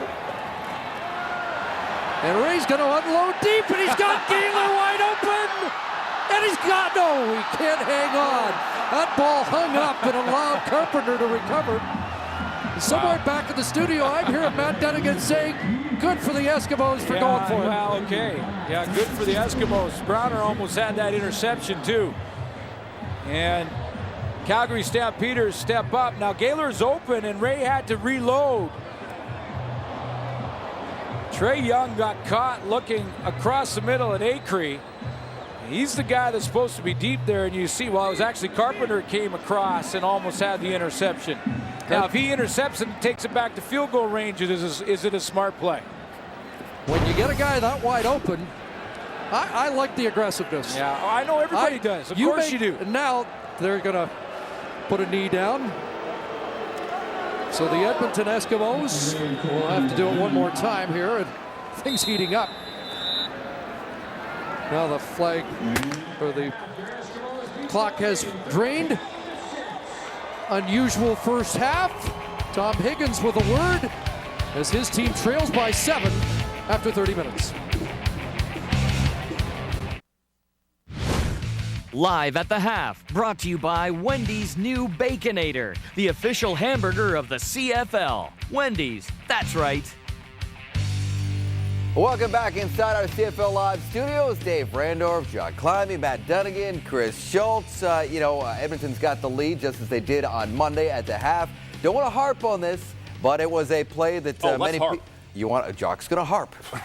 This was a play that many thought was a 14-yard completion to Andrew Nowacki. Would have continued the drive to about the Calgary 40, and don't take a long time here, Jock, no, but... I'm not going to harp. We've been over this many times, but I can't say this enough. This is ridiculous. They've got to do something about this, please. This all started because the league felt they should tinker with a rule that wasn't broken to begin with. Now there's mass confusion. Now we're getting absolutely preposterous calls like that right there. I've talked to the league office. I begged them to change it. They say we're not changing it mid-season.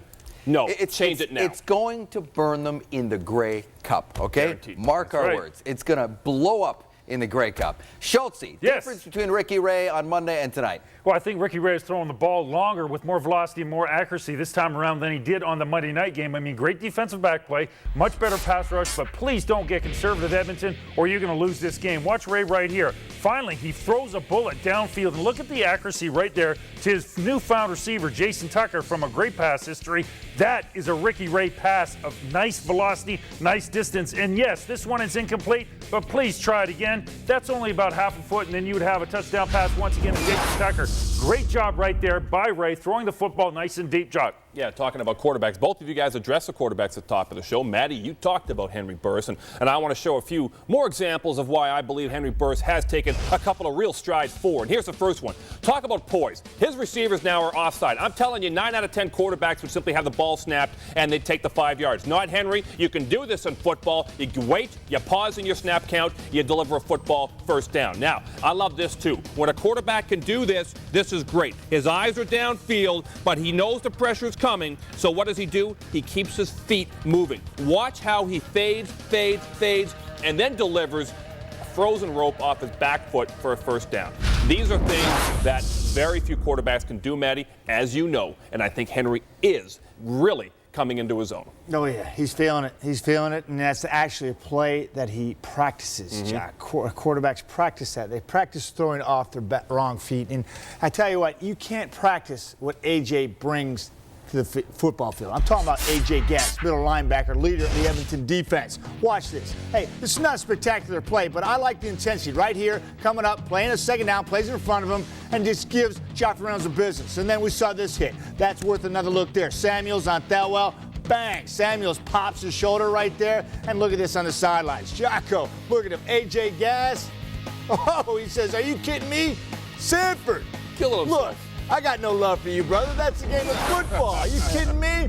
That's what A.J. Gass brings to this football team. Now, Edmonton... Not compassion. Edmonton, no, not compassion. He loves it. He knew that Samuels got to hook it up again. But, Dave, right there, the Edmonton Eskimos, similar to what happened last week, brought the intensity defensively. Now their offense has to sustain that in the second half and start scoring some points. Well, that's just it. You brought this up in the pregame show. Second half intensity, especially from the offense. They were outscored 20-3 in Calgary on Monday in a game that they led at the half. Now they lead again here at home, and this is a crucial game. They all are from this point forward for Edmonton to make the playoffs. We asked you, do you think the Eskimos will make the playoffs? You logged on and said no. Wow, overwhelmingly no, missing for the second straight year.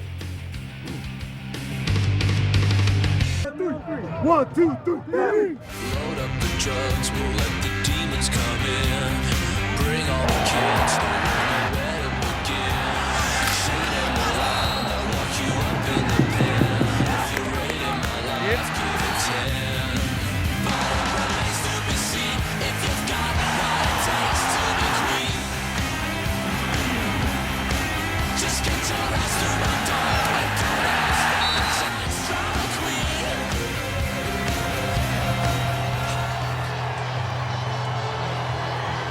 Tonight's game is available on TSN HD and in 5.1 Dolby Digital Surround Sound. TSN, Canada sports leader in high definition. A slugfest in the first half, 13-6 Edmonton.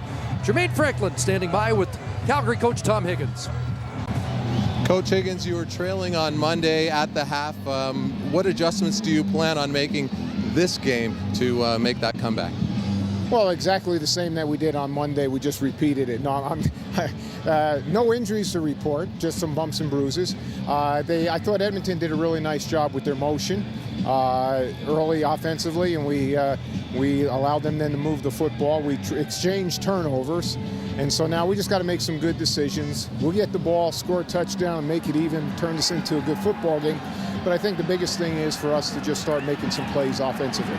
Thanks, Coach. Oh, you're welcome.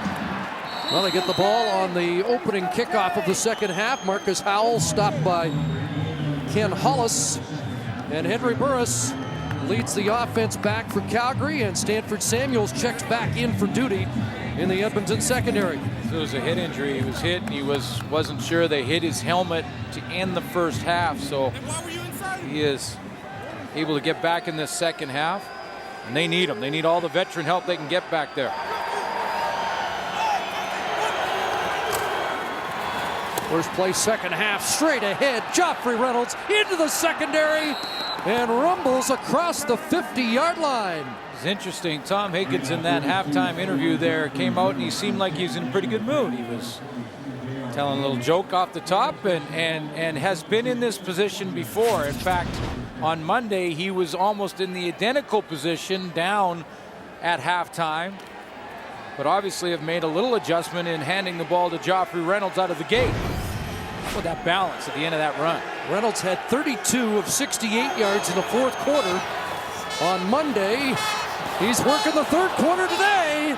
And another first down run of 10 yards for Reynolds. Shadiq Shabazz with the tackle.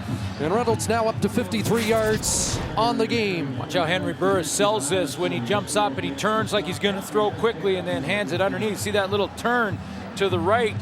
And then he hands it underneath on the draw from the shotgun position to Joffrey Reynolds. A couple plays in a row in the running game running.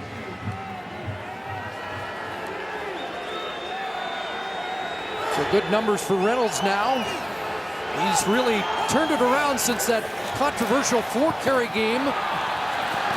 As Burris calls his own number, quarterback draw close to another first down. Remember, 4 carries for Reynolds in Montreal in mid-August, and that caused quite a stir. Well, also, the area on the field that the Calgary Stampeders have attacked to start the second half has been the same area 3 plays in a row. That's the interior of that defensive line. So something they've seen in the first half, wide rush from the linebackers getting up and overloading, have opened up the middle. Now the jumbo team in, double tight, 2nd and 2. Reynolds diving for the first down and a late flag. You know, it was 3 plays in a row. That would be the 4th. Now that's short yardage, but see, this is possibly the area, the gap that I was talking about where they're overloading. That's A.J. Gass right there who's up in the line of scrimmage. So they've noticed that, the Calgary Stampeders, and 3 plays in a row attack the right side of their offensive line. That's the 4th in short yardage that they've got over that right side. Roughness. Edmonton number 53, 15-yard penalty from the end of the play. First down. Yeah, you could see Raheem Abdullah looked like he gave somebody a knee in that pile after Reynolds had dove for the first down. Costly 15 yards. This drive started with the Stampeder 32-yard line. So things getting nasty and a little frustration. Calgary stays in the jumbo set. Quick hitter. Nick Lewis with the catch. And he's dragged down after another first down by Omar Morgan at the 8. Well, this will be a penalty-aided drive. Let's go back and show you Raheem Abdullah on the penalty there. It gets nasty and physical in there, and you can see him just drop the right knee on Gerald Commission. And then that same area in the field, this time not out of the running formation, but a quick throw to Nick Lewis, the right side of that formation. The Calgary Stampeders have seen something. They stay in the jumbo set. First and goal from the 7. Joffrey Reynolds, a little stutter step. Right side. And he'll drag the pile down to the 2. George Cortez, the offensive coordinator of the Calgary Stampeders, is one of the masters at making the adjustments. In fact, Henry Burris told us yesterday that his communication level with Cortez has increased so much over the last 4 weeks, and this is obviously an adjustment because this drive alone, they have not looked at the left side of the formation at all. It's been all right side of the formation. Clearly Edmonton's been overloading the opposite side, and they've taken advantage of it in this first drive. Second and goal from the 2. Burris to pass, flipping it into the end zone.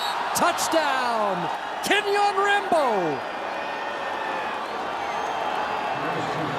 What a drive to open the second half for the Stamps. By disguise, the Edmonton Eskimos took the safety out of the middle, and they were going to see if A.J. Gass could show blitz here and then drop back and get in coverage and maybe take away that throw. Gass realizes it, and then he has to look up the receiver and just can't get there. Rambo had a pair of touchdowns on Labor Day. His first 2 of the year. Has one in the rematch, and this game is tied early, third quarter.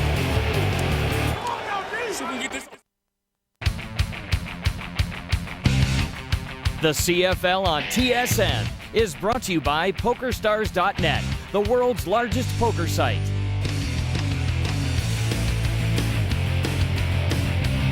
Eskimos had a 13-0 lead. Kenyon Rambo has helped erase it. His 3rd touchdown in 5 days, capping a 7-play, 78-yard Stampeder drive to open the second half. If Edmonton wants A.J. Gass to drop back and help on that, then the defensive backs on the play have to get physical with the receivers. They can't let them run free. DeAngelis with the kickoff out of bounds. And we'll see if the Eskimos want them to re-kick or take at the 45. 45 is usually the option that is picked up here because that's very good field position. It's hard to duplicate that. Illegal kickoff, Calgary number 12. It's Edmonton, first down on the 45. Yeah, let's look at that touchdown again. I'll tell you what I'm talking about with Shannon Garrett is the guy, the defensive back is basically up right here on Kenyon Rambo. Now he has got to get his hands on him or A.J. Gass can't get there, but look at that jab step right there. That puts Garrett off of balance and outside position. Kenyon Rambo cuts inside, he gets in behind, and that didn't give any time for A.J. Gass. A perfect throw from Henry Burris. So let's see if the Eskimos have an early answer in this second half as they begin at the 45-yard line. Play action, Kamal Peterson, who had the big play to start the first half. Close to a first down at midfield. He had the 64-yarder on the opening play of the night. It was played differently, though, by the guy who was covering him on the opening play. Brandon Browner got inside. Kamal Peterson bounced to the outside and went over 60 with it. That time, Browner stayed way outside and funneled Kamal Peterson right into Browner's friends. Big physical corner. Second and inches. Eskimos with a 6-pack of receivers. And Ray guns it, first down. Catch made by Jason Tucker at the Calgary 46. Little different formation for the Edmonton Eskimos, and Brandon Browner was late getting into position. He ended up being the guy who had to go and try and cover Tucker, and he was a step late getting there, and right now Ray's got him a little off balance. See, Browner's trying to figure out which guy he's got. They're crossing over, and Tucker's left. Basically, there's Browner. He came in real late on the play. And again, the Eskimos going hurry up here. Tate George with pressure, and a completion on the far, an incomplete. Nowacki unable to bring it in. It's one thing that the hurry-up offense can do to a defense is if you got hurry-up plus you throw in formations that aren't familiar, now the guys are matching up on defense, and the Calgary Stampeders trying to figure out which guy do I have, how are we going to play it? And what it'll make the Calgary defense do is maybe go vanilla. Just play basic zones, and if that happens, boy, watch out for Ricky Ray then.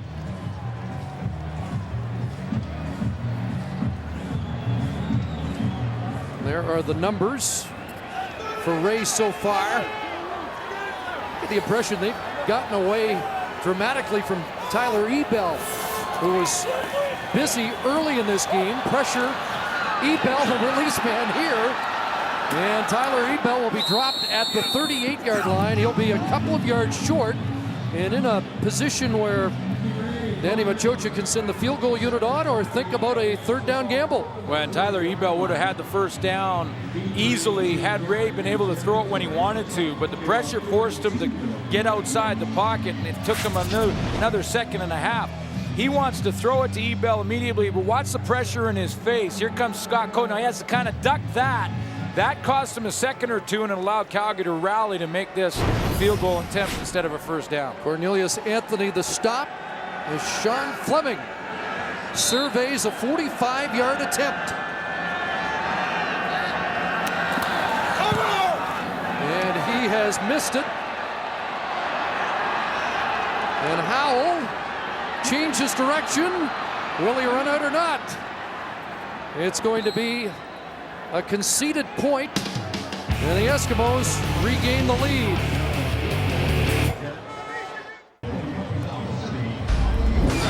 For every sack in tonight's game, Purolator donates the quarterback's weight in food to a local food bank. Purolator is the official courier of the CFL, tackling hunger across Canada, and the Eskimos move out of that tie for last with Hamilton with a 4-sack opening half.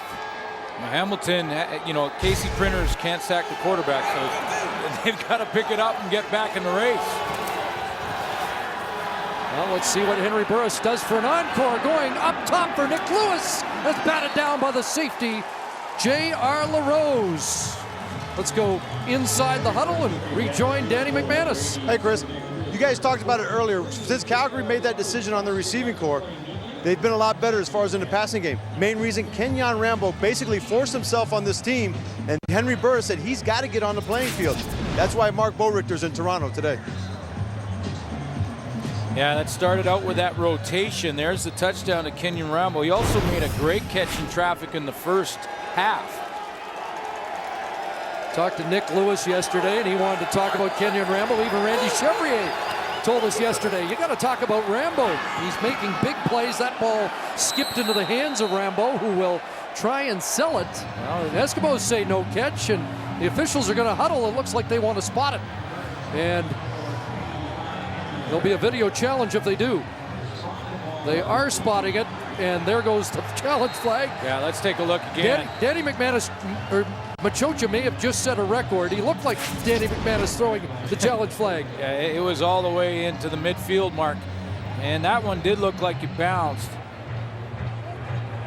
Well, it was closer than it looked from the live action, and that's why replay was put into effect a year ago, because that's going to be a tougher call than it looked initially. I mean, I thought that bounced about a yard in front of Rambo there. I did too, but there it looked there like it hit the turf, didn't it? It's tough to tell though, because remember that's been ruled as a catch, so now they need enough evidence to overturn it, although I disagreed with the first challenge of the game, but that's when I think will be a lot tougher to call. We'll see what happens.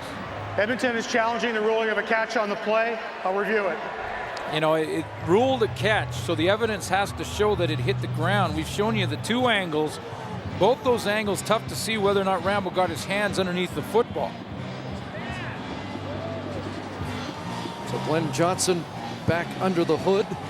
But again, the Andrew Nowacki catch early on, to me, looked like a lock as a catch, and it was ruled and overturned. So you're never sure.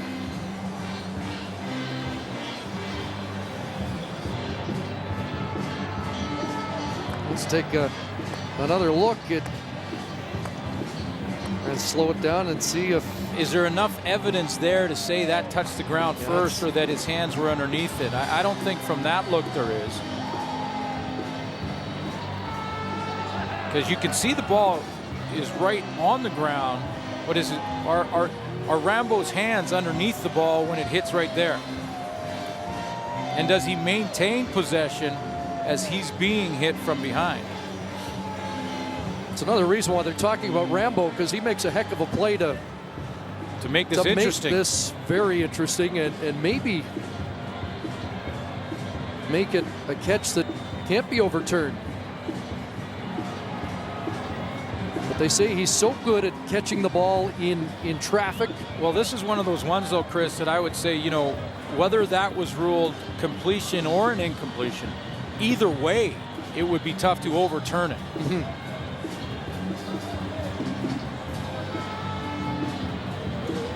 And we had pretty good looks at it. The only way you get a better angle if there was a football cam. That hasn't been instituted yet.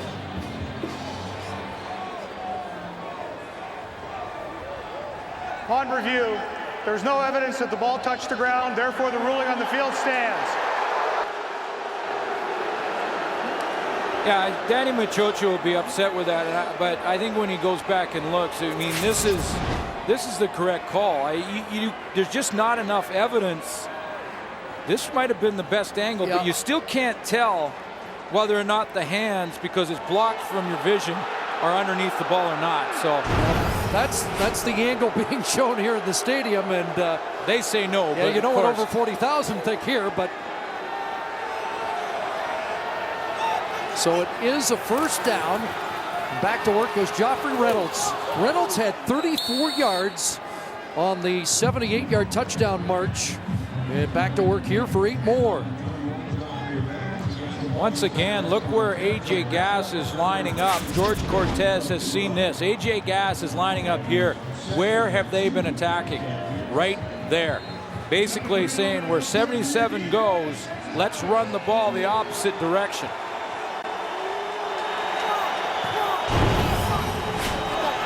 Second and 2.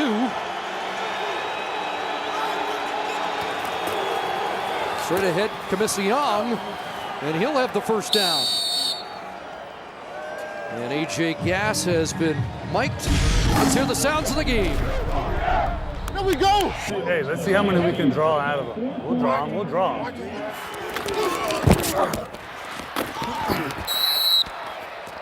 Attaboy, Jason. Hey, we will have none of that today. Well, that was the first half. Yeah. They're getting a little bit of it in the second half for sure. First down, a pump and a go, looking for Nick Lewis. And Lewis can't bring it in. We've seen him make that catch. Well, I would agree with Henry Burris as he looked to his receiver and said, you know, a great effort, but 2 hands. If you can get 1 on it, I've heard coaches say you can get 2 on it, and Nick Lewis definitely in behind Omar Morgan. And I'm wondering if he couldn't have put that other hand out there. Tough one over that outside shoulder. But Burris immediately put 2 hands up and said, use them both. We had a big play there. Morgan got the jam on him, but Lewis, physical receiver, got away. Now underneath, pass is caught by Rambo, and he'll have another first down. Well, I guess I can see what all his teammates are talking about. I mean, that's the 3rd, 4th catch in a row in this game alone that Rambo's going in the danger zone right across the middle. Burris has to buy some time and some ground, give up some ground to get the ball out of there. But Rambo knows he's going to get hit when he comes across that middle, and he comes up with the ball again. The spot will require a measurement. Close to 10 for Rambo. And close enough either way that Calgary would likely gamble. And it is indeed a first down, and clearly the momentum is behind the Stampeders in this 3rd quarter. Danny Machocho's team was up by 13, and now it's a precarious 1-point lead.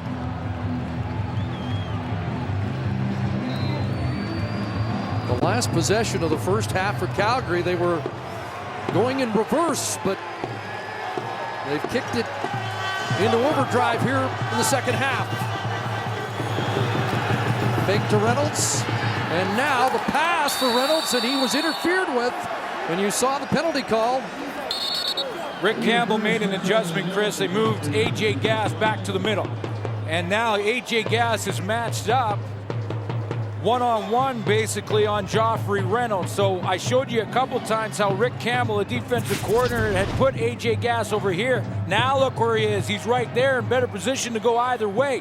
He's going to be the guy. Edmonton number 77 will be a 10-yard penalty, first down. And it's 77. See, it's one-on-one. Gass is going to grab Reynolds to the left of your screen, and when he grabbed that jersey, that's where the flag came out. This is A.J. Gass back in the middle. He's one-on-one with Reynolds. That little pull right there with the left hand, that drew the flag.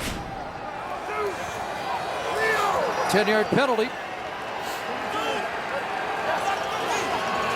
And a first down at the 24-yard line. And Burris throwing into the corner, incomplete. He was looking for Copeland.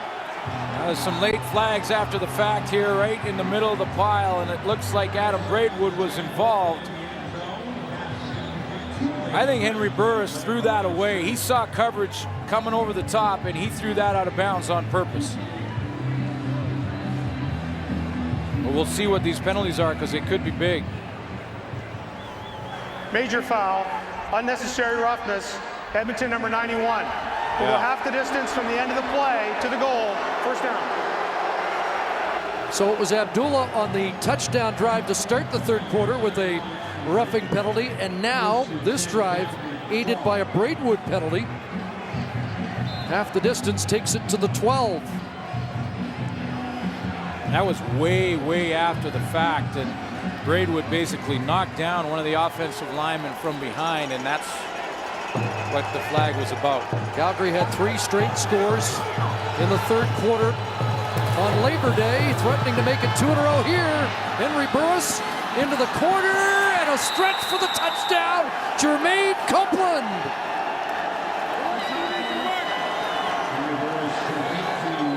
Edmonton has had to come out of that pressure package with A.J. Gass on the line of scrimmage and the linebackers providing more pressure. They put Gass back in the middle there, right here, and the reason being because of Joffrey Reynolds' success in the second half. Now he becomes the fake guy. Burris gets outside, has some time to throw. Heck of an effort by Jermaine Copeland to get that ball across the line. 5th touchdown of the year for Copeland, the first lead of the game for the Stampeders. DeAngelis with the point after. 2014 Stamps. The First Down Line, brought to you by the all-new 2007 GMC Sierra. GMC, professional grade. Jermaine Copeland, the recipient of the 19th touchdown pass of the year, tossed by Henry Burris.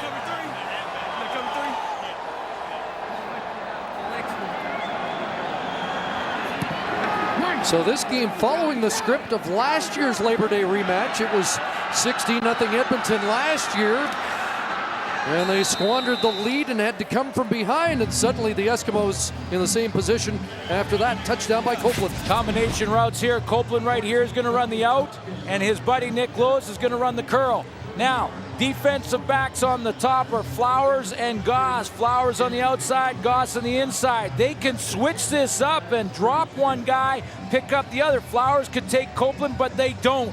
They try and stay man-to-man, and Jason Goss just cannot get all the way around Nick Lewis and up to Jermaine Copeland, just not enough time. Eskimos were outscored 20-3 by Calgary. On Labor Day, mix up in the backfield and a pitch to Ebel, and they make some yards out of nothing. Brian Clark, the tackle. It's called the banjo coverage or combination or switch coverage from the secondary. Go ahead and run it here, guys. We'll see at the end of the play what they could have done here. See, right now, if you stop it, watch this. Flowers could jump this one. That's Copeland. And you could sit in here in your Goss, you take Nick Lewis. But what they do is they try and stay man-to-man. Now look at Jason Goss. He has to bubble around Nick Lewis. No way he can get there in time. Well, that defense has been gathered together to get on the same page. 2nd and 4, and Ray with a sidearm toss to Tucker for a first down. But old Mo is clearly in this second half wearing a Calgary Stampeder jersey. You know, the Stampeders held Edmonton last week to 95 net yards in the second half, 75 of those yards on one play to TJ Acree. Otherwise, Ricky Ray and the Eskimos were stymied. That turned into a turnover for Calgary, that Acree play. First down at the 47. Ebel kicks it outside with a sweet move and has close to 10 near the first down. Trey Young, the safety, brings down Tyler Ebel. Well, take a look at this. This is just what we're talking about. His numbers may not reflect it, but Tyler Ebel has this ability right here. This is something you don't coach. It's drawn up to go to the right, and look at that bounce and move to the outside. That's just sweet feet from Tyler Ebel. Left Terrence Patrick. Yeah. Yep. Swinging it air. Patrick was just, he was over there going, okay, hang on, let me get my shoes. Okay, I got that. I got to get my jock. Okay, that's on. Back. Okay, we're back. Wow, that was some kind of move. 2nd and a yard. And Ricky Ray stays in. We've often seen Stefan LaForce or Stephen Giles on the short yardage situations, but Ray stays in here. Interesting observation, because that could mean that they might want to try and go deep on the next second or third short situation, and maybe that's why Ray's left in there to not tip off the opponent. Jacques Chapdelaine, the offensive coordinator, now has to get a drive going. This is an important one. You know what he's done? He's brought Tyler Ebel back into the mix. Ebel, 11 touches in the game, 27 yards rushing, 57 yards receiving.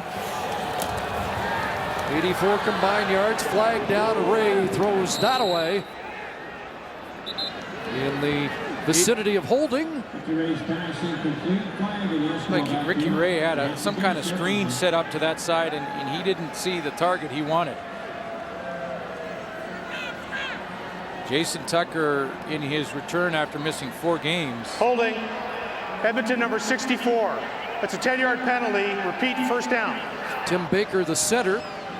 It's taken him a little bit of time to get back into that game type speed. I mean, Tucker has coming off that knee injury. It was his left side, and it takes you some time just to get the game speed back. Tim Baker, by the way, lobbying yesterday, wanted you to know that he's playing with a slight cold in case you're considering a center as the gladiator. Here's a pass over the middle, and Kamau Peterson outside with a nice move. And on 2nd and 20, Peterson gets close to 19 as he left Brandon Browner in his wake. Now, this is the difference between this year's Kamau Peterson and past year's Kamau Peterson. Is Kamau Peterson of old would have made this catch and then would have just, as soon as he saw contact, would have dove forward to get that first down to be safe.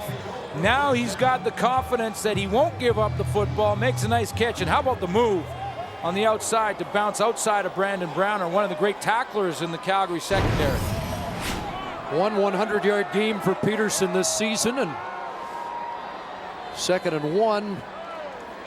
And straight ahead for the first down. Peterson within one of another 100-yard game. The former Calgary Stampeder. And when he started in Calgary, they were talking about a brilliant future and 62 catches, a career high as a Stampeder. But we're only now seeing what they were talking about six years ago as he matures into an outstanding receiver here in Edmonton. They've always loved, every team that's had Kamau Peterson, loved his size, about 200 pounds, 6'1". Should be the final play of the third quarter. From the Calgary 41, Ricky Ray again underneath, has a completion. Andrew Nowacki the catch, and the Eskimos are moving the ball, but in a third quarter dominated by the Stampeders, who lead by 6.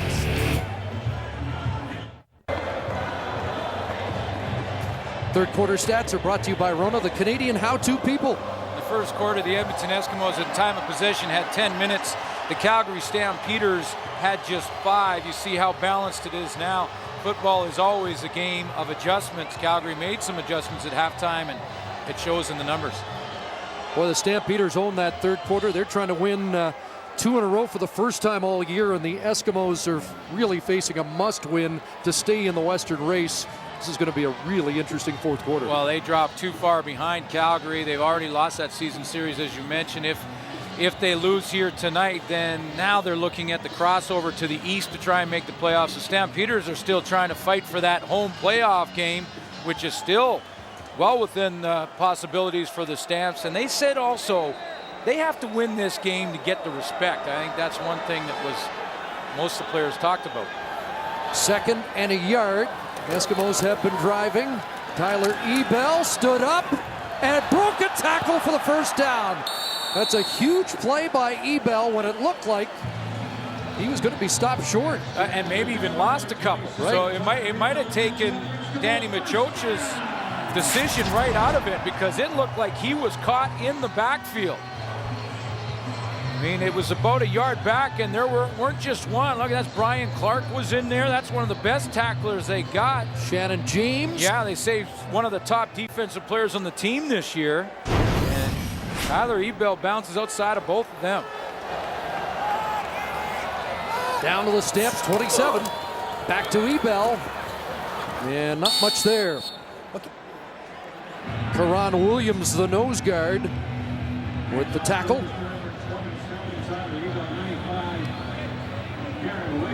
Crunch time for the green and gold. Well, very much so. And a drive that they needed. Remember, the Calgary Stampeders in the third quarter, they grabbed that time of possession back, made it close. They've taken the lead. And this is the first real drive the Edmonton Eskimos have been able to put together.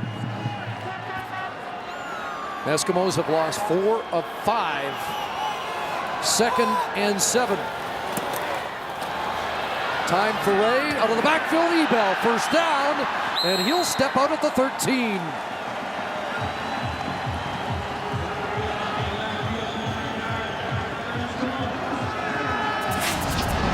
Just a check down, Tyler Ebel right in here, and his idea right now is if someone comes, if a Calgary Stampeder blitzes, I take him. If not, I get out of there and become a target for the quarterback. No blitzer came for the Calgary Stampeders. Tyler Ebel gets out into the flat, and he is underneath the coverage, steps out of bounds, but not until he has the first down. Eskimo drive started at their own 32, and this will be the 12th play of the drive. First down at the 13. Ray rolls. Ray keeps. Scott Cole will ease him out of bounds at the 7. 6 for Ricky Ray. Didn't look to me like Ricky Ray really thought to throw at all on that play. It looked like it was just going to be a naked bootleg to come out to the outside and just take advantage of the fact that Tyler Ebel has been pretty effective in this drive. So see if they can suck the Calgary Stampeders into biting there. But Scott Cole reacted quickly. He slipped, he fell, he took a step, but he still got outside fast enough so that Ray couldn't find the end zone. 2nd and 4 from the 7. Eskimos down by 6. A touchdown will change that. Ray to the end zone, knocked down, broken up. J.R. Ruffin in his first game of the year off knee surgery in June breaks up the Eskimos scoring attempt. Well, they've gone to this bunch formation a bunch, and this is Trevor Gaylor right there, and he's going to go to the flat, and he is open initially, but Ricky Ray not ready to throw. He kind of looks back to the inside. He has a target. Ruffin actually missed the ball, but distracted Nowacki enough that he couldn't come up with the catch. Sean Fleming's 2 for 3, missed from 45. He's hit from 12 and 23, and this a chip shot from 14 yards out. And he cuts the Stamp lead in half. It's a 3-point game at Commonwealth.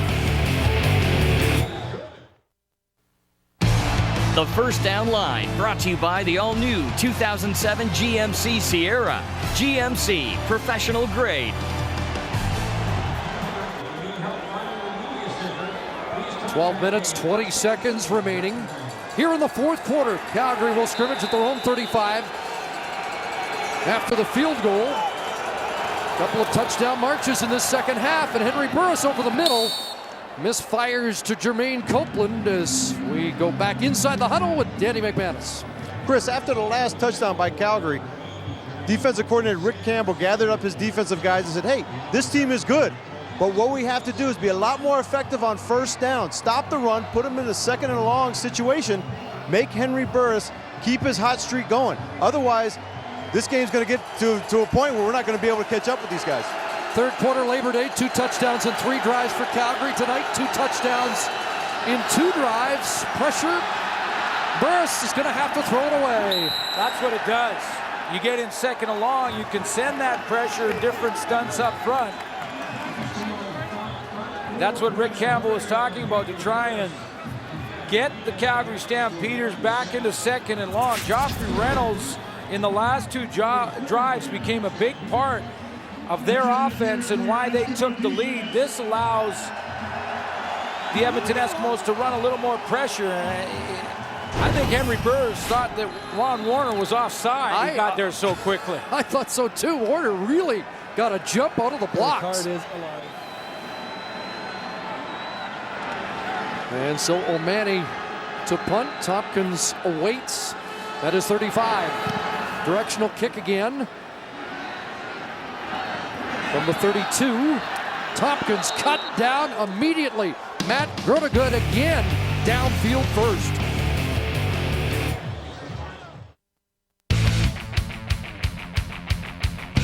The CFL on TSN is brought to you in part by Future Shop.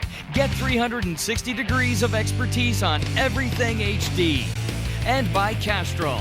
It's more than just oil, it's liquid engineering. Eskimos have had 4 home games this year. The margin of victory has been 5 points total. And tonight, 3 points separate these teams as Ricky Ray dumps it off. Tyler Ebell.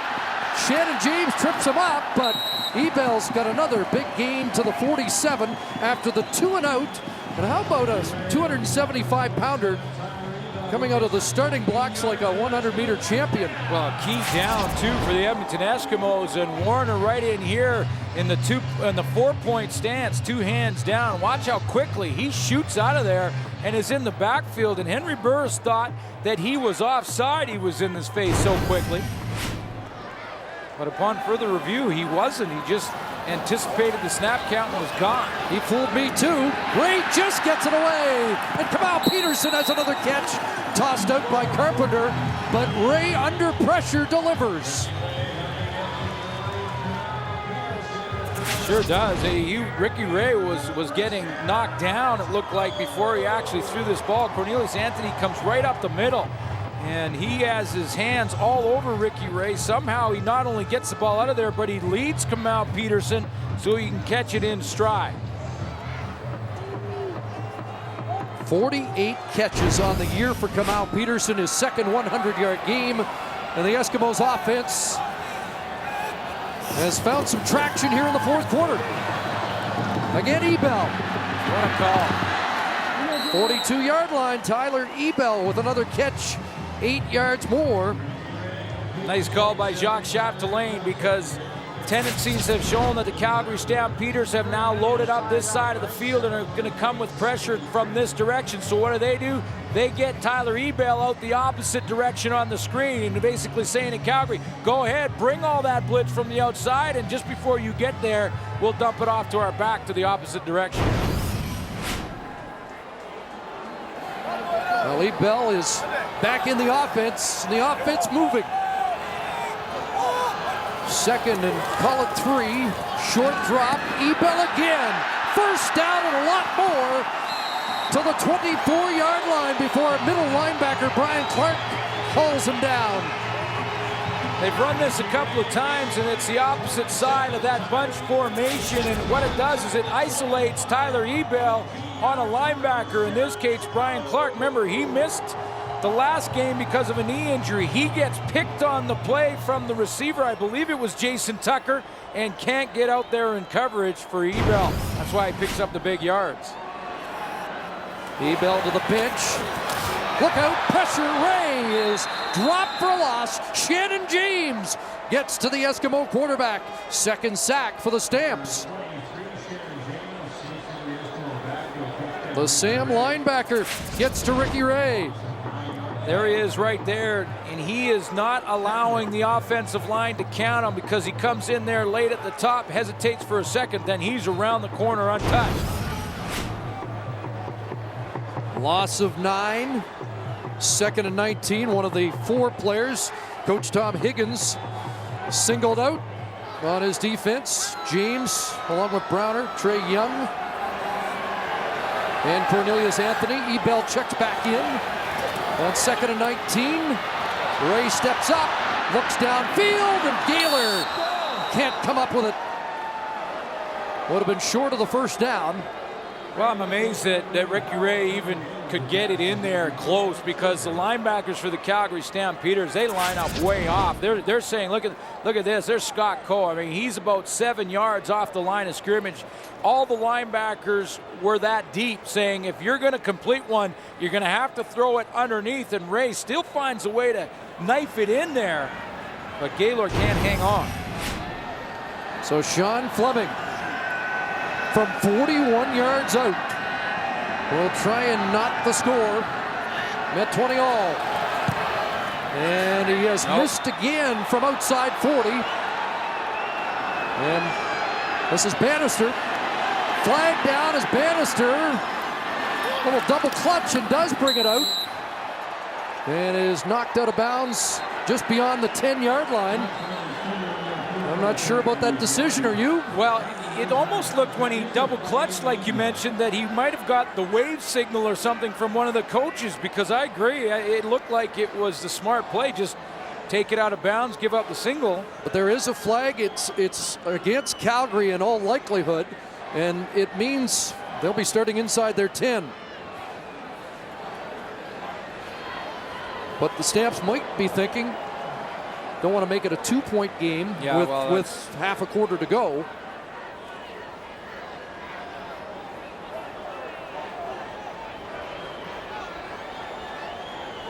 Sean Fleming getting the options from Glenn Johnson. But if you're Bannister and you've been told by the coaching staff to run it out, then why all the hesitation? Take that baby, get outside, and go with it.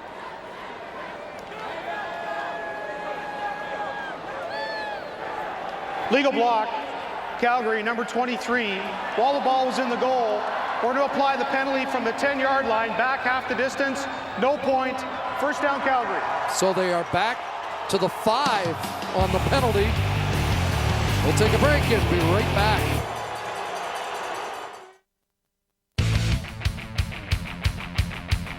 Closed captioning of the CFL on TSN is brought to you by PokerStars.net, the world's largest poker site. 2 points separate the Alberta rivals in the standings. 3 points separate them in this game, midway into the 4th quarter. And the Stamps in a hole at their 5, protecting the 3-point lead. Joffrey Reynolds will give him some breathing room. Shannon Garrett trying to bring him down, and Reynolds out across the 20. A.J. Gass tried to disguise his blitz, and he went to the outside and then ran past the play.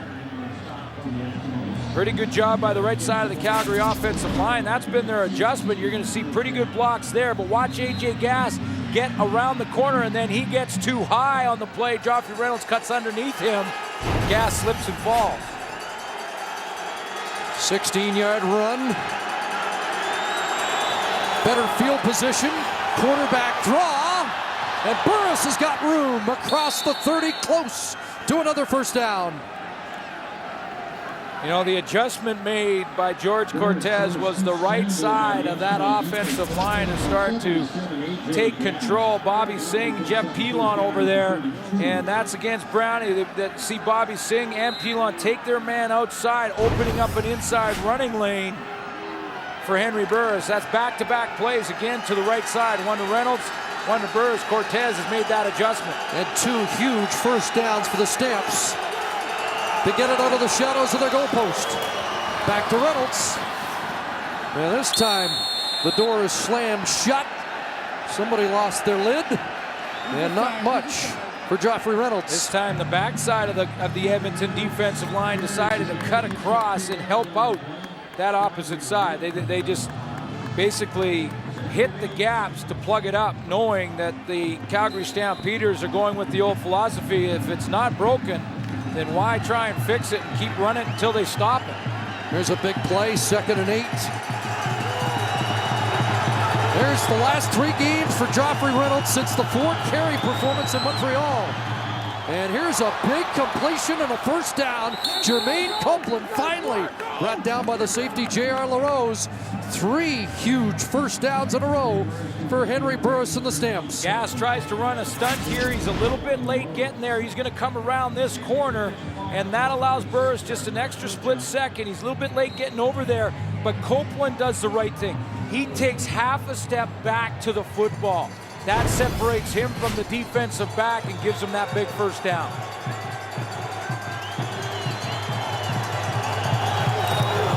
Back on the ground, Reynolds. And he has a couple off the left side. Shabazz in on the tackle. 4 carries, 20 yards for Reynolds in Montreal. And as you've seen, he's become a much larger part of the offense and what everybody expected in the last 3 starts. Well, no matter what happens on this drive, unless there's a turnover now, the Calgary Stampeders have really accomplished what they want to, get away from the shadow of their goalpost. Remember, they have the 3-point lead, so field position important. 2nd and 7. Can the Stamps convert again? Burris throwing, and this one almost picked off. Jason Goss close to his 2nd of the game. Boy, he read it well. Kenyon Rambo was running the out, but Jason Goss to the left of your screen, he read this. He's seen this enough from Rambo, and he jumps in and cuts underneath. He leaves his feet right there, goes right through both of his hands. This is one of the defensive backs that does have very good hands in the secondary. He has 3 interceptions. He was a former receiver. And that one just slips through. A break for Henry Burris. But Henry Burris and the offense moved at 44 valuable yards. 3 first downs on that drive. Tompkins from his 24. Tompkins trying to get outside. Flags fly as he is pulled down by Wes Lysak.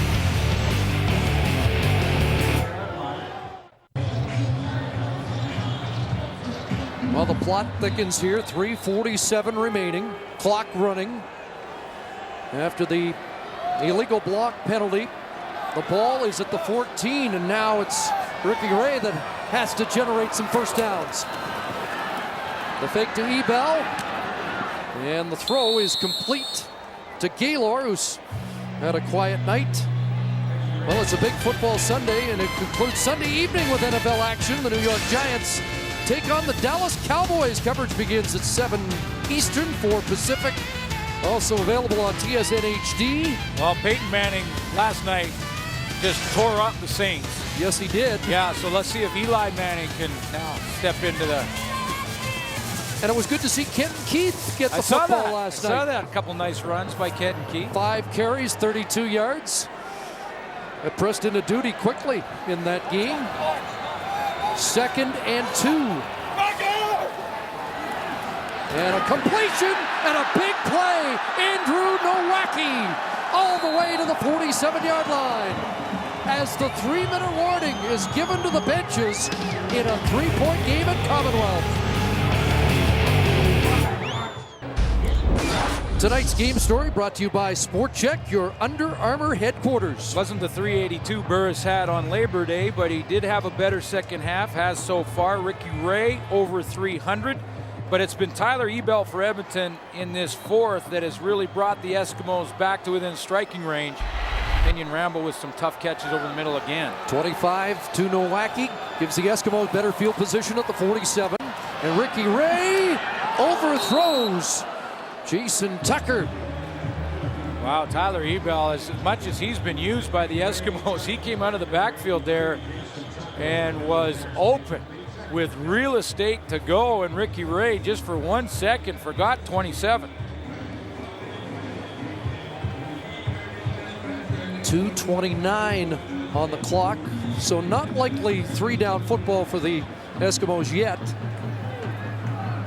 If they come up short on 2nd and 10. I think he's still punting. Guys, back up, please. Ricky Ray trying to make sure that's not an option. Big blitz. And going deep. And again, too far for Jason Tucker. And now they will punt with 2:24 to go. Well, and that happened so quickly, too. It was full blitz from the Calgary Stampeders. They sent the house, and Ricky Ray had one option. It was Tucker, who didn't really show us that Tucker breakout burst that we've seen before. Now, he's coming off 4 games off on the injury list and just doesn't have that bounce quite yet. Fleming punting to Howell, 18-yard line. Marcus Howell forced out at the 23 and a flag. 2:15 to go.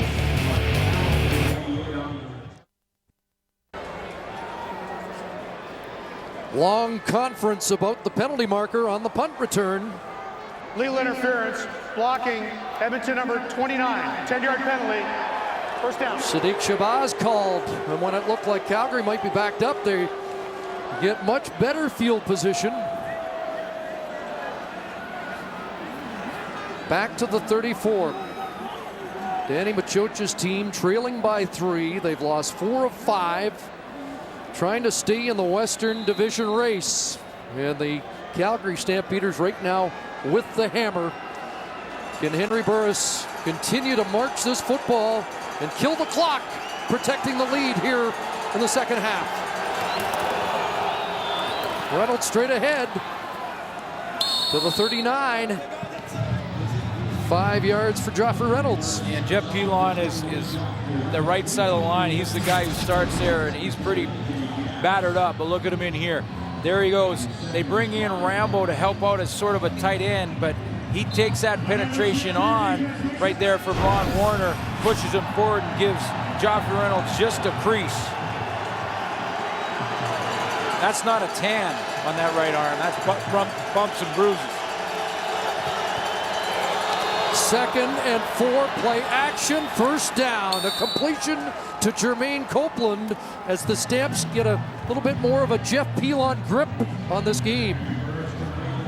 All Henry Burris really needs is another first down, maybe 2 more, and he can basically punt the ball away and make Ricky Ray drive the field with very little time on the clock. That's a tough throw to make in traffic. He cuts it in there to Copeland, who is secure with the ball. Copeland a touchdown catch in the game. 5 grabs, 53 yards. At the 48, a Stamp first down. Back to Reynolds. And 2 to 3 as Abdullah and Shannon Garrett stop Joffrey Reynolds. Yeah, Shannon Garrett said, forget about pass coverage. He knows the Calgary Stampeders are going to try and control it, run the clock down with Joffrey Reynolds. So from the outside coming in, Shannon Garrett left his coverage responsibilities and shot right in there. He's the guy who made the tackle on Joffrey Reynolds, and now it's 2nd and long. Passing situation, Kenny Anatolu checks in for Ron Warner. Eskimos need a stop. Another first down will be a dagger here for Calgary. Quarterback draw. Henry Burris has the first down. A huge run by Burris to give him another first down, and that may do it. That may be enough. Now, you never say that in the Canadian Football League, because as long as there's a few seconds, there's a chance. But this kind of run will just put a dagger in your heart on defense, because Gas jumps Joffrey Reynolds thinking that he's got to take Reynolds away for screen draw possibilities. That would be the most high percentage pass. And then Burris runs on his own. Burris 55 yards rushing. It's the 6th time this year Henry Burris over 50 yards on the ground in a game. Reynolds hit in the backfield. Takes it outside and will get 2 or 3 harder yards. He'll stop the clock with 39 seconds to go. But the Stampeders poised now to win 2 in a row for the first time this season and win the Labor Day set for the first time back-to-back. since '98. That year, the Edmonton Eskimos were coached by Kay Stevenson. It was a year the Eskimos wanted to forget. The Stampeders won the Grey Cup that season with Jeff Garcia. The Eskimos do have a timeout. They need a stop here, and there won't be much time left. Burris again, calling his own number, and tripped up at the 40. Shannon Garrett once again. We only have to go back to '98. The timeout is called here. Labor Day '98. A couple of good-looking guys called the game. Oh man, where'd they find that? Yikes. And Dave Dickinson was the quarterback. Kelvin Anderson a touchdown. There's Jeff Garcia in the rematch. And Vince Danielson stretching out in the end zone. Not bad to go Dickinson one game, Garcia the next. How about that for a 1-2 punch? And Henry Burris watching on the sidelines is number 3. Henry's got his fingerprints all over this potential sweep, but it's not done. 33 seconds to go. And the Eskimos, the decision here is, do you try a 46-yard field goal? I don't know. You know what? On the natural surface in Commonwealth, to try a field goal here, risky in a big way, because any miss is run out for 1. So it is O'Mani. And you got offensive lineman covering. O'Mani's in to punt it, try and make it, put it in the coffin corner. He can kick it out of bounds inside the 20. A lot of pressure on him right now to do that, to not put it in the end zone. Cards alive. Tompkins, will he get a chance for all right off the side of his foot? So they don't get a chance to pin him deep. And was that a penalty? Was that out before the 20? They are going to, yes, they mark it at the 21. Yes, it is. So it is a penalty, but you won't likely have him re-kick here, would you? You take it at the 21. Well, with Ricky Ray, you may decide to do that, but another punt gives Tompkins a chance. Yeah, they're going to decline because they don't want to give O'Mani a chance to do better than that. Yeah, they'll put Legal Ricky punt Ray out of bounds. Calgary number 2. Penalties decline. First down, Edmonton. They'll put Ricky Ray out there, but you still have to execute it, and Duncan O'Mani can't get it done here. A reaction from his head coach when he sees that one go off the side of his foot. That's the right strategy, and he didn't get the execution from his punter. So, 29 seconds on the clock. Edmonton has used its timeout, but they do have some life, down by 3. Need about 50 yards. They might get it right here. Tucker can't bring it down. He was open for a moment, but again, Dwayne Carpenter broke up the play. Yeah, but Carpenter's got to be careful here. Tucker will win this jump ball more than he will lose it, and Carpenter waits for the ball to come to him rather than go up and knocking it down. He tried to wait for that to come into his stomach, and Tucker almost cut underneath it. That's the only thing the Calgary Stampeders can't give up, is the big play. I want to go back to the very first play of the game. Dwayne Carpenter saved a touchdown. Yes, he did. It turned out to be worth 4 points. In a 3-point game, that play may be the difference. Ebel slips, and the Eskimos have 1 down left. 3rd down, 19 seconds on the clock. Here's what they'll do now. The Edmonton Eskimos are going to try and load it up. That bunch formation has been good for them with Nowacki down the middle. Now, Stampeders on the other side will loosen up their linebackers. The linebackers will be about 4, 5, maybe even 6 to 7 yards off the line of scrimmage. And saying to Ricky Ray, you've got to throw it underneath. We make the tackle, it's game over. Ray's got to force it now. There's that bunch. 3rd and 10, and they still need 50 for field goal range. Ricky Ray, open man, Tucker's got a catch. Still life with 14 seconds. At the 39-yard line. And they're about 26, 30 yards short. Stampeders now can't loosen up too much. They can on that 3rd down, but now they can't because Ray has probably 2 or 3 plays. Still need 30 yards for realistic Sean Fleming range. Underneath it goes Peterson. Not much there. 6 seconds on the clock. Remember, Sean Fleming has missed 2 in this game, and When they dissect this one, there'll be a lot of missed opportunities. Ray needs some time to throw now. He's going to have to buy some time and hit one deep. Need a bomb or a penalty, and they may not get either one. Karan Williams had him in the grasp, and this game is over. And Tom Higgins and the Stamps will celebrate back-to-back victories on Labor Day week in Alberta.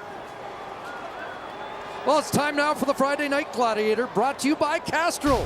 More than just oil. Good football game Liquid tonight. Engineering. Honorable mention goes to Tyler Ebel for the Edmonton Eskimos, but the adjustment made in the second half to run the ball off that right side made the difference for the Calgary Stampeders. Jeff Pilon was dominant on that right side of the offensive line. Honorable mention to Bobby Singh. Jeff Pilon is our gladiator tonight as the Stampeders run the ball in the third quarter.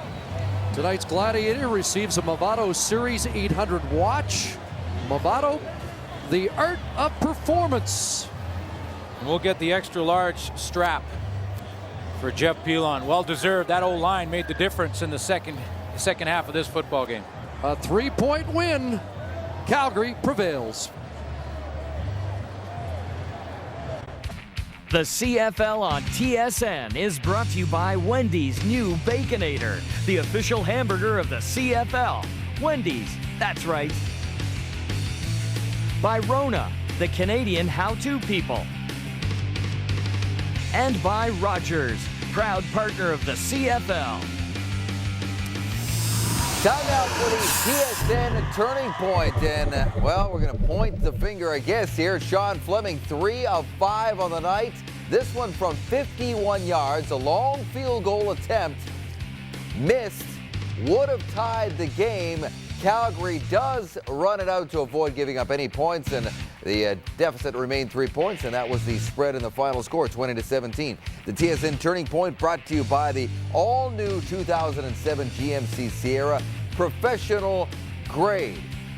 CFL on CBC will be on the airwaves tomorrow. It'll be the rematch from Labor Day Monday. Hamilton at Toronto. Casey Printers will not play. Neither will Jesse Lumsden. That guy won't either. Arlen Bruce is out also as the Argos try to make it 2 straight. We had a doubleheader for you on Sunday. The Lions are going into Montreal to take on the Owls without Anthony Calvillo, and a rematch from one of the better games all season long. The Riders and the Bombers. Saskatchewan won in dramatic fashion last Sunday. The player of the game with 2 touchdown passes, didn't pass for 300 yards as he'd done in his previous 6 games, but Henry Burris gets it done. A couple of touchdown passes, both of them in the third quarter to lead his team to a second consecutive victory over the Edmonton Eskimos and get them right back in the mix in the Western Division. 20-17 once again is the final. Edmonton again leads at the half, and they lose it in the second half. On behalf of Schultze and Matt and Jock and the boys in the booth in Edmonton, this is Dave Ranoff saying thanks for watching, and we'll see you on Sunday.